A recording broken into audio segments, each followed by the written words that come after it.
സിദ്ധാന്തത്തിൻ്റെ മേഖലയിലല്ല അദ്ദേഹത്തിൻ്റെ സംഭാവന എങ്കിലും ഈ പറഞ്ഞതെല്ലാം സാഹിത്യ സിദ്ധാന്തത്തിന് ഉൾക്കരുത്തേകിയിട്ടുണ്ട് എന്ന അർത്ഥത്തിൽ അദ്ദേഹത്തിൻ്റെ ആലോചനകൾ, അദ്ദേഹം മുന്നോട്ട് വെച്ച പല പ്രമേയങ്ങളും പലപ്പോഴും സാഹിത്യ പഠനത്തിൽ വലിയ തരത്തിൽ പിന്തുണ നൽകുന്നതായിട്ട് എനിക്ക് തന്നെ വ്യക്തിപരമായിട്ട് അനുഭവപ്പെട്ടിട്ടുണ്ട്.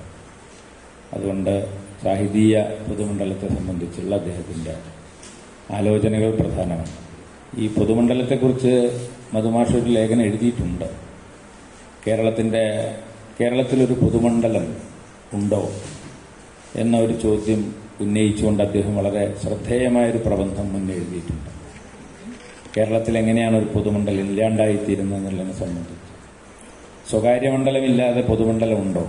നിങ്ങൾക്ക് സ്വകാര്യതയുണ്ടെങ്കിലേ നിങ്ങൾക്ക് പൊതുമണ്ഡലം എന്നൊന്നിനെക്കുറിച്ച് ആലോചിക്കാൻ കഴിയൂ എന്ന് വളരെ സൂക്ഷ്മമായൊരു നിരീക്ഷണം അതിനകത്ത് അദ്ദേഹം അവതരിപ്പിക്കുന്നുണ്ട്. മലയാളിക്ക് വാസ്തവത്തിൽ സ്വകാര്യ ജീവിതവും പൊതുജീവിതവും എത്രമാത്രം ഉണ്ട് എന്ന ചോദ്യം ആ ലേഖനത്തിൽ അദ്ദേഹം ഉന്നയിക്കുന്നുണ്ട്. അതിൻ്റെ തുടർച്ചയായ ചില കാര്യങ്ങളായിരിക്കും എന്ന് അദ്ദേഹം പറയുക എന്ന് ഞാൻ വിചാരിക്കുന്നു. വളരെ സ്നേഹാദരപൂർവ്വം അദ്ദേഹത്തെ ഞാൻ ക്ഷണിക്കുന്നു.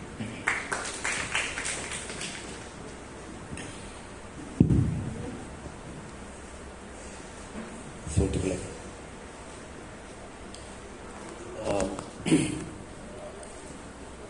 ഈ സാഹിത്യ പഠനവുമായോ സാഹിത്യ സിദ്ധാന്തങ്ങളുമായോ സാഹിത്യ രചനയുമായോ പ്രത്യേകിച്ച് ബന്ധമൊന്നുമില്ലാത്ത ഒരാളാണ് എൻ്റെ മുമ്പിലിരിക്കുന്ന ആയാലും എൻ്റെ കൂടെ ഇരിക്കുന്ന ആൾക്കാരായാലും ഇതിലൊക്കെ പഠിക്കുകയും പ്രാഗൽഭ്യം തെളിയിക്കുകയും ചെയ്തിട്ടുള്ള ആളുകളാണ് ഇതിലുള്ളത്. അതുകൊണ്ട് തന്നെ ഇങ്ങനെ ഒരു സെമിനാറിൽ എന്തെങ്കിലും സംസാരിക്കാനുള്ള എൻ്റെ ഒരു യോഗ്യതയെക്കുറിച്ച് എനിക്ക് സംശയമുണ്ട്. കാരണം ഞാനതിൽ ഒരു എക്സ്പെർട്ടീസുള്ള ഒരാളല്ല. പിന്നെ അനിൽ എന്നെ രക്ഷിച്ചെടുത്തു ആദ്യം തന്നെ. അതുകൊണ്ട് എനിക്ക് പറയാനുള്ള ചില കാര്യങ്ങൾ, വളരെ ചെറിയ കുറച്ച് കാര്യങ്ങൾ മാത്രം നിങ്ങളുമായിട്ട് പങ്കുവയ്ക്കുക എന്നുള്ളതാണ് ഉദ്ദേശിക്കുന്നത്.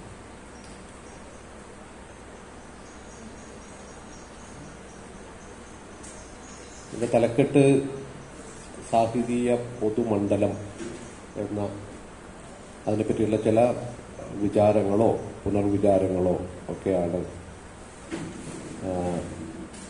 എൻ്റെ ഒരു മനസ്സിൽ ഇങ്ങനെ സംസാരിക്കണം എന്ന് പറഞ്ഞപ്പോൾ ഉണ്ടായൊരാശയം. ഈ സാഹിതീയ പൊതുമണ്ഡലം, ലിറ്റററി പബ്ലിക് സ്ഫിയർ എന്ന് പറയുന്നത് ഒരു സൈദ്ധാന്തിക പരികല്പനയാണ്. സാധാരണ നമ്മൾ അതല്ലാതെ ഉപയോഗിക്കാറുണ്ട്, പൊതുമണ്ഡലം എന്നുള്ള വാക്ക് ഉപയോഗിക്കാറുണ്ട്. പക്ഷേ ഇതൊരു തിയറട്ടിക്കൽ ആയിട്ടുള്ള ഒരു ടേമാണ്, ഒരു പരികല്പനയാണ്. അതെന്താണെന്ന് വിശദമായി സംസാരിക്കാൻ ഞാനിവിടെ ചുരുങ്ങിയ വാക്കുകളിൽ മാത്രം അത് പറയാം. പൊതുമണ്ഡലമല്ല, സാഹിതീയ പൊതുമണ്ഡലം എന്ന് പറയുന്നതിനെ പറ്റി ചെറിയ ചില കാര്യങ്ങൾ പറയാം. അതിൻ്റെ ഒരു പശ്ചാത്തലത്തിൽ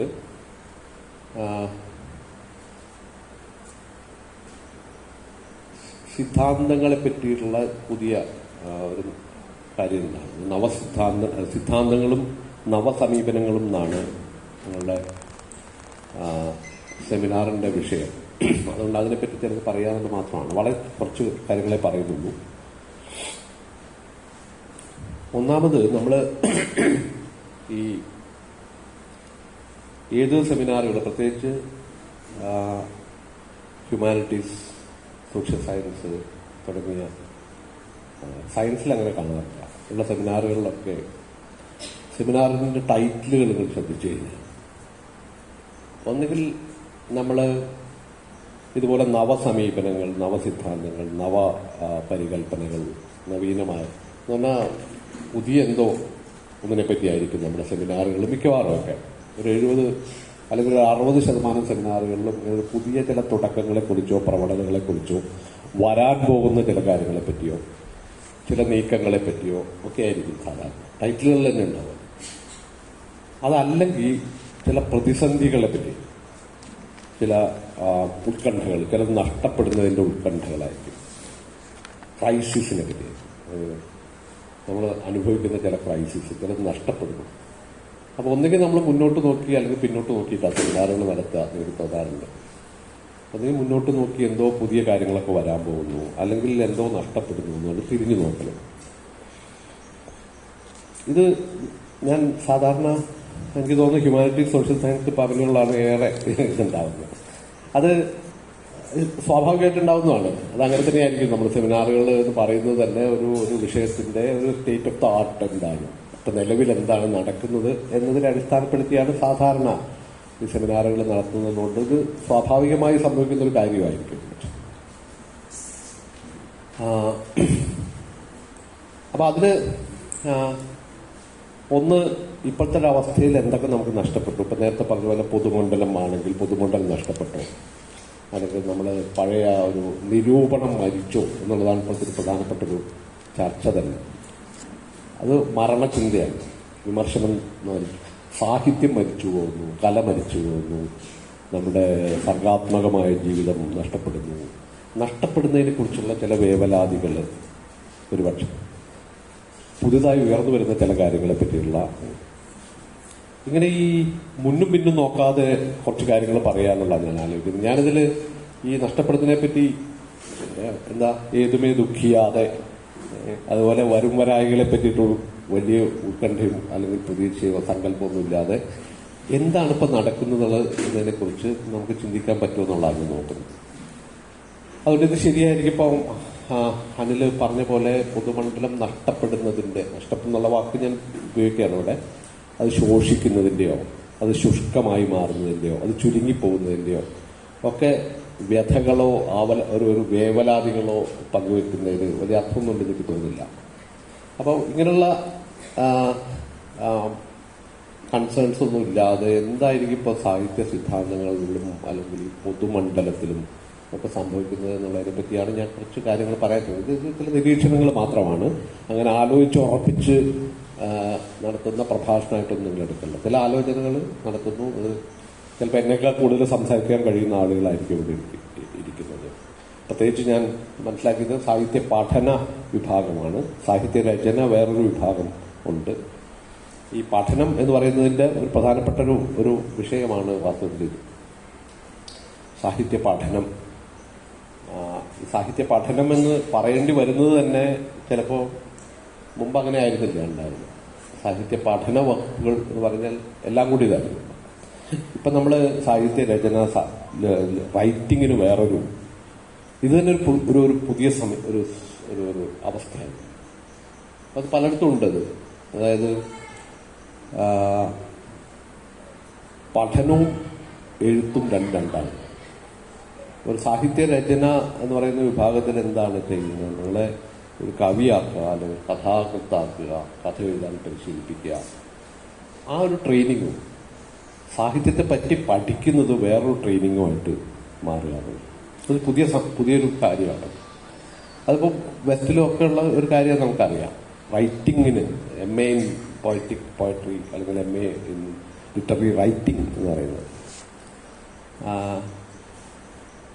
ഒരു ഉദാഹരണത്തിന് ഇപ്പം നമ്മൾ കല എടുക്കുക, സാഹിത്യം എന്നുള്ളതിൻ്റെ ഇപ്പോൾ MFA ഉണ്ട്, മാസ്റ്റർ ഓഫ് ഫൈൻ ആർട്സ് ഡിപ്പാർട്ട്മെന്റുകളുണ്ട്. മാസ്റ്റർ ഓഫ് ഫൈൻ ആർട്സ് ഡിപ്പാർട്ട്മെന്റുകളിൽ എന്താണുള്ളത്? കലയുടെ ചരിത്രം പഠിപ്പിക്കും. അത് സൈദ്ധാന്തികമായ ഒരു ഭാഗമാണ്, ഹിസ്റ്ററി ഓഫ് ആർട്ട് എന്ന് പറയുന്നത്. മറ്റൊന്ന് പെയിന്റ് ചെയ്യാൻ ട്രെയിനിങ് കൊടുക്കുന്നത്. രണ്ടുമുണ്ട്. ഒരു ആർട്ടിസ്റ്റാക്കി മാറ്റുക എന്നുണ്ട്, ഒരു ആർട്ട് ഹിസ്റ്റോറിയൻ ആയിട്ട് മാറ്റും. ആർട്ട് ഹിസ്റ്ററിയിൽ നിങ്ങൾ ട്രെയിനിങ് ചെയ്യാം. ഇത് രണ്ടും ഒരുമിച്ചാണ് ഈ സാധാരണ നമ്മൾ കാണുന്ന മാസ്റ്റർ ഓഫ് ഫൈൻ ആർട്സ് എന്ന് പറയുന്നതും അല്ലെങ്കിൽ ബാച്ചലർ ഓഫ് ഫൈൻ ആർട്സ് എന്ന് പറയുന്ന ഡിപ്പാർട്ട്മെന്റുകളിലൊക്കെ ഉള്ളത്. ഇപ്പോൾ സിനിമയെ പറ്റിയിട്ട് പറയുകയാണെങ്കിൽ ഇപ്പോൾ പൂനെയിലുള്ള ഫിലിം ഇൻസ്റ്റിറ്റ്യൂട്ടിൽ ഇത് രണ്ടും ഉണ്ടാവും. എന്ന് പറഞ്ഞാൽ സിനിമാ പഠനവും ഉണ്ട്, ഫിലിം മേക്കിംഗും ഉണ്ട്. അപ്പം ഇതിപ്പോൾ മെല്ലെ മെല്ലെ ബൈഫർക്കേറ്റ് ചെയ്ത് നിങ്ങളെ വാസ്തവത്തിൽ ലിറ്റററി റൈറ്റിംഗ് ആണ് വേണ്ടത്, പഠനം അത്ര പ്രധാനമല്ല എന്നുള്ളത് വരുന്ന ഒരു ഘട്ടത്തിലാണ് നമ്മൾ നിൽക്കുന്നത്. പല ഡിപ്പാർട്ട്മെന്റുകൾ തന്നെ ലിറ്റററി റൈറ്റിംഗ് ഡിപ്പാർട്ട്മെന്റുകളായിട്ട് മാറ്റുക. അതിലൊരുപാട് ആളുകൾ ചേരുന്നുണ്ട്. പല രീതിയിൽ എങ്ങനെ ഒരു നോവൽ എഴുതാം എന്നെ പഠിപ്പിക്കുക, എങ്ങനെ അതിൽ ട്രെയിൻ ചെയ്യാം, അതൊക്കെ. അപ്പം അത് കുറച്ചുകൂടി സാധ്യതയുള്ള ഒരു മേഖലയായിട്ട് മാറുകയും പഠനം എന്ന് പറയുന്നത് അത്ര പ്രധാനമല്ലാത്തൊരു കാര്യമായിട്ട് മാറുകയും ചെയ്യുന്നത് പൊതുവെ യൂണിവേഴ്സിറ്റി സമ്പ്രദായങ്ങളിലും പഠന സമ്പ്രദായങ്ങളിലും ഒക്കെ വന്നുകൊണ്ടിരിക്കുന്ന ഒരു മാറ്റത്തിന്റെ സൂചനയാണ്. നല്ലതോ ചീത്തയോ എന്നുള്ള ഒരു മൂല്യവിചാരത്തിന് ഞാൻ ഒരുപ്പെടുന്നില്ല. അപ്പം നമ്മൾ ഒരുപാട് ഘടകങ്ങൾ അതിൽ കടന്നു വരും. ഞാൻ പറയാൻ ഉദ്ദേശിക്കുന്ന ഒരു കാര്യം എന്ന് പറയുന്നത് ഈ സിദ്ധാന്തത്തിന് വരുന്ന മാറ്റങ്ങൾ, അല്ലെങ്കിൽ സിദ്ധാന്തം എന്ന് പറഞ്ഞാൽ എന്താണ് ചെയ്യുന്നത്. ഇപ്പൊ ഈ ഒരു സാഹിത്യ കൃതിയുടെ ഒരു പൊരുള് കണ്ടെത്തുന്ന ഒരു ഏർപ്പാടായിട്ട് ഇപ്പം നമ്മളാരും സിദ്ധാന്തത്തെ കാണുന്നില്ല. ഒരു കൃതിയെ നിങ്ങൾ അതിന്റെ പൊരുള്, അതിന്റെ സത്ത എന്താണെന്ന് കണ്ടെടുക്കാനുള്ള ഒരു അഭ്യാസമായിട്ട് സിദ്ധാന്തത്തെ നമ്മൾ കാണുന്നില്ല. പണ്ടങ്ങനെ കണ്ടിരുന്നു. സാഹിത്യം എന്താണ് എന്ന് പറയലാണ് സാഹിത്യ സിദ്ധാന്തം. അതിന്റെ ലക്ഷണങ്ങൾ പറയുക, അതിന്റെ ഒരു പൊരുളെന്താണ് എന്ന് മനസ്സിലാക്കാനുള്ള ഒരു കാര്യമായിട്ടാണ് സിദ്ധാന്തം എന്ന് പറയുന്നത്. സാധാരണ സിദ്ധാന്തത്തിന്റെ ഒരു എറ്റിമോളജി പറയാറുള്ളത് അന്തം സിദ്ധിക്കുക എന്നുള്ളതാണ്, അടിസ്ഥാനം കണ്ടെത്തുക. അന്തം സിദ്ധിക്കുന്ന തരത്തിലുള്ള ഒരു പരിപാടിയാണ്. ഒരു കാര്യത്തിന്റെ ഏറ്റവും ബേസിക് ആയിട്ടുള്ള പ്രിൻസിപ്പിൾസ് കണ്ടെത്തുന്ന രീതിയാണ്. പണ്ട് ഈ പറഞ്ഞ പോലെ മാത്തമാറ്റിക്സിലൊക്കെ ആയിരുന്നു തിയറി എന്നുള്ള വാക്ക് ഉപയോഗിച്ചു, തിയറം. പിന്നീട് തിയറി സോഷ്യൽ സയൻസിൽ ഉപയോഗിക്കുന്നു, ലിറ്ററേച്ചറിന് തിയറി ഉണ്ടാവുന്നു. അപ്പം ലിറ്ററേച്ചറിന്റെ തിയറി എന്ന് പറയുന്നതിനും ഈ ഒരു അർത്ഥം പണ്ട് കൽപ്പിക്കപ്പെടുന്നു. സാഹിത്യം എന്താണെന്ന് നിർവചിക്കുക, അങ്ങനെ ചില കാര്യങ്ങളാണ് പണ്ട് സാഹിത്യ സിദ്ധാന്തങ്ങൾ ചെയ്തത്. ഇന്നിപ്പോ നമ്മൾ സിദ്ധാന്തം എന്ന് പറയുന്നത് അങ്ങനെ പൊരുളറിയുന്ന ഒരു ഏർപ്പാടായിട്ട് നമ്മൾ ആരും കാണുന്നില്ല എന്ന് എനിക്ക് തോന്നുന്നു. ഒരു സത്ത കണ്ടെത്തുന്ന, പൊരുള് കണ്ടെത്തുന്ന ഒരു കാര്യമായിട്ട് വേണമെങ്കിൽ നമ്മളതിനെ ഇപ്പോ കാണുന്നത്. ഈ ഒരു സിദ്ധാന്തം എന്ന് പറഞ്ഞാൽ തന്നെ എന്താണ്, ഒരു കൺസെപ്ച്വൽ ടൂളാണ്. നിങ്ങൾ ഉപയോഗിക്കുന്ന സങ്കല്പനപരമായ ഒരു ഉപകരണം എന്ന രീതിയിലാണ് നമ്മൾ സിദ്ധാന്തത്തെ ഇപ്പൊ കാണുന്നത്. ഉപകരണം എന്താണ്? ഉപകരണം ഒന്നും അതിനർത്ഥമൊന്നുമില്ല, അത് നിങ്ങൾ ഉപയോഗിക്കുകയാണ്.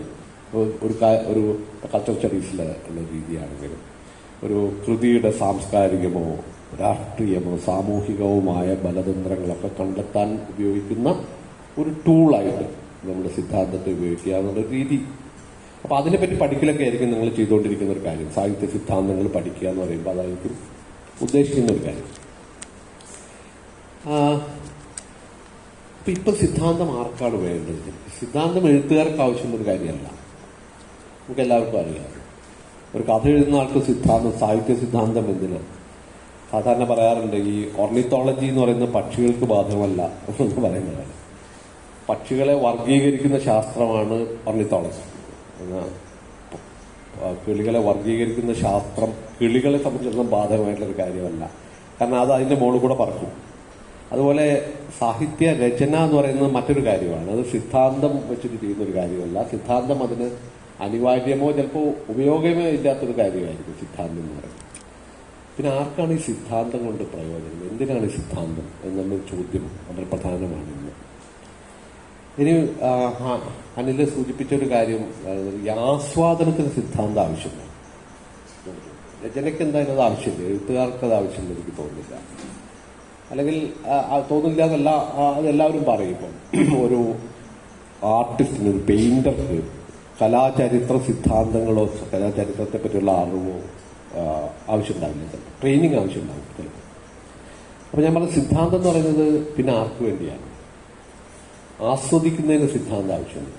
ഒരു ആസ്വാദനം എന്ന് പറയുന്ന വാക്ക് തന്നെ ഈ സ്വാദുമായി ബന്ധപ്പെട്ടാണ്. രുചി, നമ്മൾ അഭിരുചി എന്ന് മലയാളത്തിൽ വാക്കുണ്ട്, രുചിയുമായിട്ട് ബന്ധപ്പെട്ട. ഈ രുചി എന്ന് പറയുന്നത് സത്യത്തിൽ നമ്മുടെ സാധാരണ പറയാറുള്ള കാര്യം, നമ്മളുടെ മറ്റ് അനുഭവങ്ങളെക്കാൾ കൂടുതൽ നിങ്ങളുടെ ശരീരവുമായി ഇഴുകിച്ചേർത്ത് നിൽക്കുന്ന ഒന്നിനെയാണ് രുചി എന്ന് പറയുന്നത്. രുചി അറിയാൻ നിങ്ങൾക്കൊരു ഉപകരണം ആവശ്യമില്ല, അല്ലേ? ഇപ്പൊ കണ്ണ് ഒരു കാര്യം കാണാൻ നിങ്ങൾക്ക് കണ്ണട എന്ന് പറയുന്ന ഒന്ന് നിങ്ങളുടെ കണ്ണിന്റെ കാഴ്ചശക്തിയെ ചിലപ്പോൾ വർദ്ധിപ്പിക്കും. അപ്പൊ ഇതൊരു സിദ്ധാന്തമായിട്ട് എടുക്കുകയാണെങ്കിൽ സിദ്ധാന്തം എന്ന് പറയുന്ന ഉപകരണം നിങ്ങളുടെ കണ്ണിനെ ചിലപ്പോൾ കണ്ണിന്റെ പവറിനെ കൂട്ടുകയോ അല്ലെങ്കിൽ അതിനെ കൂടുതൽ സൂക്ഷ്മമാക്കുകയോ ഒക്കെ ചെയ്യുന്ന ഒരു ഉപകരണത്തിന്റെ ഒരു റോള് ചിലപ്പോൾ കാഴ്ചയ്ക്ക് ഉണ്ടാവുക, ചെവിക്കും ചിലപ്പോൾ ഉണ്ടാവുക. ശ്രവണ സഹായി ഒരു ശബ്ദത്തെ, വളരെ മൈന്യൂട്ടായിട്ടുള്ള ഒരു ശബ്ദത്തെ പിടിച്ചെടുക്കാൻ, അപ്പൊ അതിനൊരു സിദ്ധാന്തം പോലെ നമ്മൾ സങ്കല്പിക്കുകയാണെങ്കിൽ ഇതിലൊക്കെ സിദ്ധാന്തത്തിന്റെ ഒരു ഇടപെടൽ, ഒരു മധ്യസ്ഥം അല്ലെ, ഒരു മീഡിയേഷൻ ചിലപ്പോൾ സാധ്യമാണ്, ചിലപ്പോൾ അനിവാര്യവുമായിരിക്കും. കാഴ്ചശക്തി കുറഞ്ഞാൽ നിങ്ങൾക്ക് കണ്ണട വെക്കേണ്ടി വരും എന്ന് പറയുന്ന പോലെ സൂക്ഷ്മമായ ചില കാര്യങ്ങൾ കണ്ടെത്താൻ നിങ്ങൾക്കൊരു ഒരു ലെൻസ് വേണം എന്ന് പറയുന്നത് പോലെ സിദ്ധാന്തം ചിലപ്പോൾ ഇതിനൊക്കെ ആവശ്യമായിട്ട് വരും. പക്ഷെ സാധാരണ ആസ്വാദനത്തെ പറ്റി പറയാറുള്ളത്, ആസ്വാദനം എന്ന് പറഞ്ഞാൽ ഞാൻ നേരത്തെ പറഞ്ഞ രീതിയിൽ കാണുകയാണെങ്കിൽ അത് രുചിയാണെങ്കിൽ, രുചിക്കുന്ന ഒരു സാധനമാണ്, അഭിരുചിയാണ്. നാവില് ഒരു ഉപകരണം വെച്ചിട്ട് നിങ്ങൾക്ക് ഒരു വസ്തുവിനെ രുചിക്കാൻ പറ്റില്ല. കാരണം രുചി എന്ന് പറയുന്നത് അത്രയും ഇന്റിമേറ്റ്ലി നിങ്ങളുടെ ബോഡിയുമായിട്ട് ബന്ധപ്പെട്ട ഒന്നായിട്ടാണ്, അനുഭവമായിട്ടാണ് നമ്മൾ കാണുക. അപ്പോൾ ആ രുചി എന്ന് പറയുന്ന വാക്ക് തന്നെ വളരെ പ്രധാനമാണ്. സാഹിത്യ അഭിരുചി എന്നൊക്കെ പറയുന്ന ആ വാക്കിലെ രുചി എന്ന് പറയുന്നത് അത് ഒരു പ്രത്യേക തരത്തിൽ ഏറ്റവും ഇന്റിമേറ്റ് ആയിട്ടുള്ള അനുഭവങ്ങളിൽ ഒന്നാണ്. അപ്പൊ അതിൽ സൈദ്ധാന്തികമായി രുചിക്കാൻ പറ്റില്ല. നിങ്ങൾക്ക് ഒരു ഒരു ഒരു കലാസൃഷ്ടിയെ സൈദ്ധാന്തികമായിട്ട് ആസ്വദിക്കാൻ പറ്റുമെന്ന് ചോദിച്ചാൽ ചിലപ്പോൾ പറ്റില്ല എന്നായിരിക്കും അതിനുള്ള ഒരു മറുപടി എന്നുള്ളത്. സിദ്ധാന്തത്തിന്റെ മീഡിയേഷൻ ആവശ്യമില്ലാത്തതും സാധ്യമല്ലാത്തതുമായ ഒരു അനുഭവത്തെയാണ് ഒരു പക്ഷേ നമ്മൾ രുചി എന്ന് വിളിക്കുന്നത്. ഈ പറഞ്ഞതിൽ ചില വ്യത്യാസങ്ങളൊക്കെ ഉണ്ടാവാം കേട്ടോ. ഞാനത് എന്റെ വിഷയത്തിലേക്ക് എത്താൻ വേണ്ടി പറയുന്ന ഒരു ഉദാഹരണമായിട്ട് മാത്രം എടുത്താൽ മതി. ചിലപ്പോൾ ഇപ്പോൾ രുചി ഈ പറഞ്ഞ പോലെ ഒരു ഉപകരണത്തിലൂടെ നമുക്ക് രുചിക്കാൻ പറ്റുന്നൊരു സംവിധാനമൊക്കെ ഉണ്ടായിന്ന് വരാൻ നിങ്ങളുടെ രുചി നഷ്ടപ്പെടുക എന്നുള്ള അവസ്ഥ ഉണ്ടാവാം. ചിലപ്പോൾ അതൊക്കെ ഉണ്ടാവാം. ഞാനത് ഒരു ഉദാഹരണം മാത്രമായിട്ട് നിർത്താം. ഈ അഭിരുചി അല്ലെങ്കിൽ രുചിയും സിദ്ധാന്തവും തമ്മിൽ എന്താണ് ബന്ധം എന്നുള്ളതാണ് ഒരു ചോദ്യം. ആസ്വാദനത്തിനോ അഭിരുചിക്കോ സിദ്ധാന്തം അനിവാര്യമായ ഒന്നാവില്ല. അനിവാര്യമല്ല എന്നല്ല, നിങ്ങൾക്ക് ആവശ്യമില്ല എന്ന് വേണം പറയാം. അല്ലെങ്കിൽ അത് ചിലപ്പോൾ സാധ്യം പോലും അല്ല. ഈ രുചിയുടെ കാര്യം പറഞ്ഞു. ഈ രുചിയെ പറ്റിയിട്ട് ഈ പല മട്ടിൽ ആലോചിച്ച ഒരുപാട് ആളുകൾ. അതിലൊരാള് ഒരു തത്വചിന്തകനാണ്. ഞാനപ്പോൾ ആ തത്വചിന്ത എൻ്റെ ഒരു മേഖലയായതുകൊണ്ട് ഞാൻ അതിനെപ്പറ്റി ചില കാര്യങ്ങൾ പറയാമെന്ന് വിചാരിക്കുക. ഇമ്മാനുവൽ കാണ്ട് എന്ന് പറയുന്ന ഒരാള്, ഒരു ചിന്തകനെ പറ്റി നിങ്ങൾ കേട്ടിരിക്കും. ഇമ്മാനുവൽ കാണ്ട് സാഹിത്യ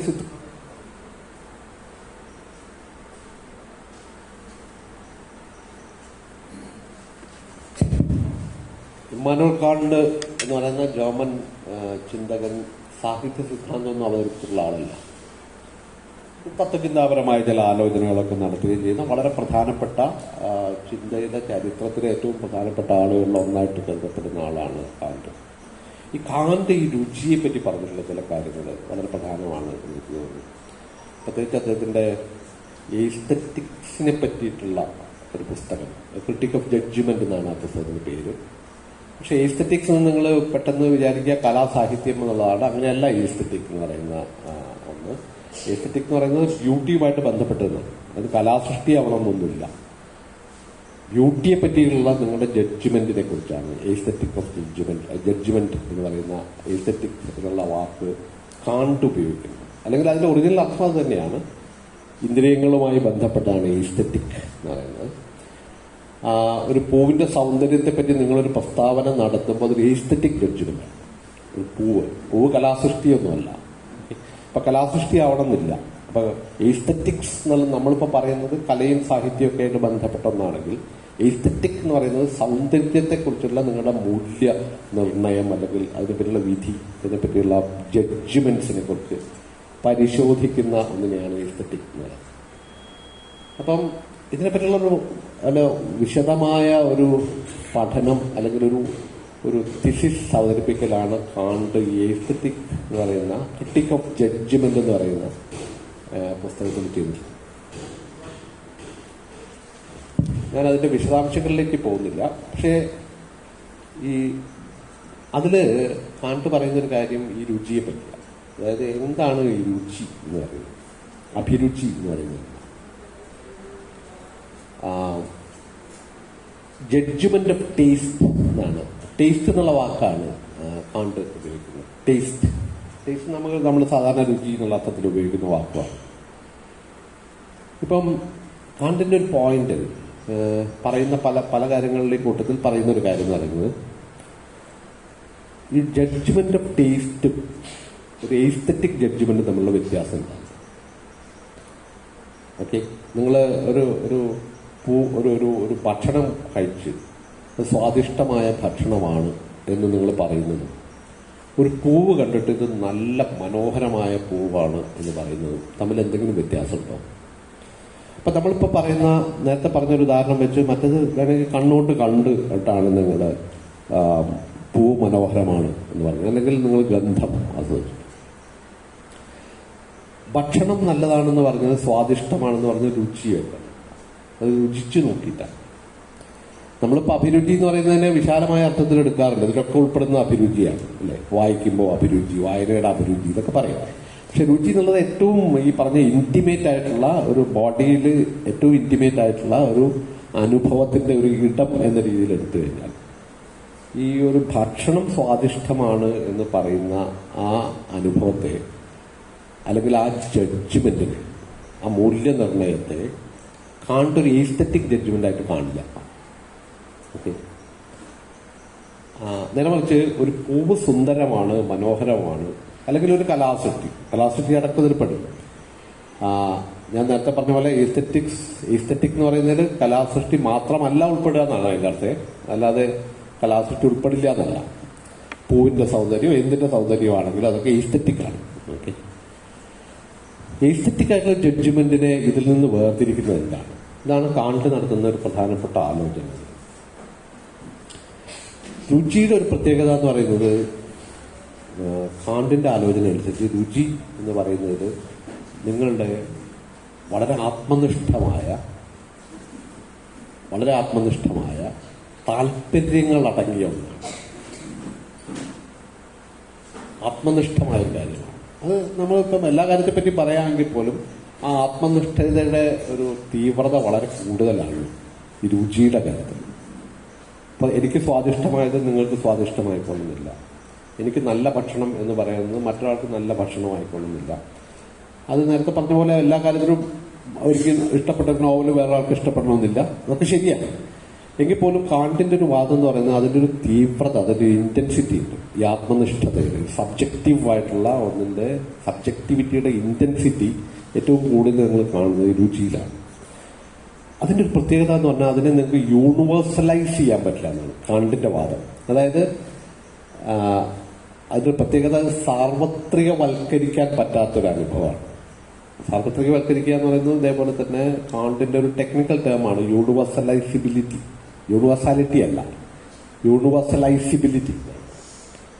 അതായത് ഇത്രേ ഉള്ളൂ, ഒരു പൂവ് സുന്ദരമാണ് എന്ന് പറയുമ്പോൾ അതില് ഒരു ഡിസിൻഡറസ്റ്റഡ്നെസ് ഉണ്ട് നടക്കാൻ. ഏത് എസ്തെറ്റിക് ജഡ്ജ്മെന്റിലും ഒരു ഡിസിൻഡറസ്റ്റഡ്നെസ് എന്നാണ് കാണ്ട് ഉപയോഗിക്കുന്ന വാക്ക്.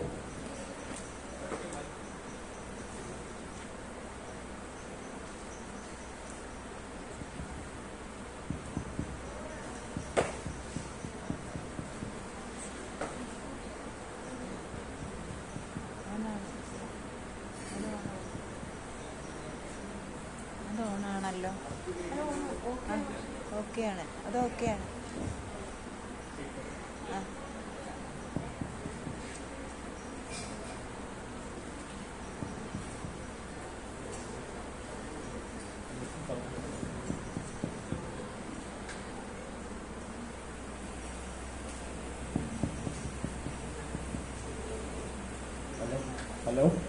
Hello okay.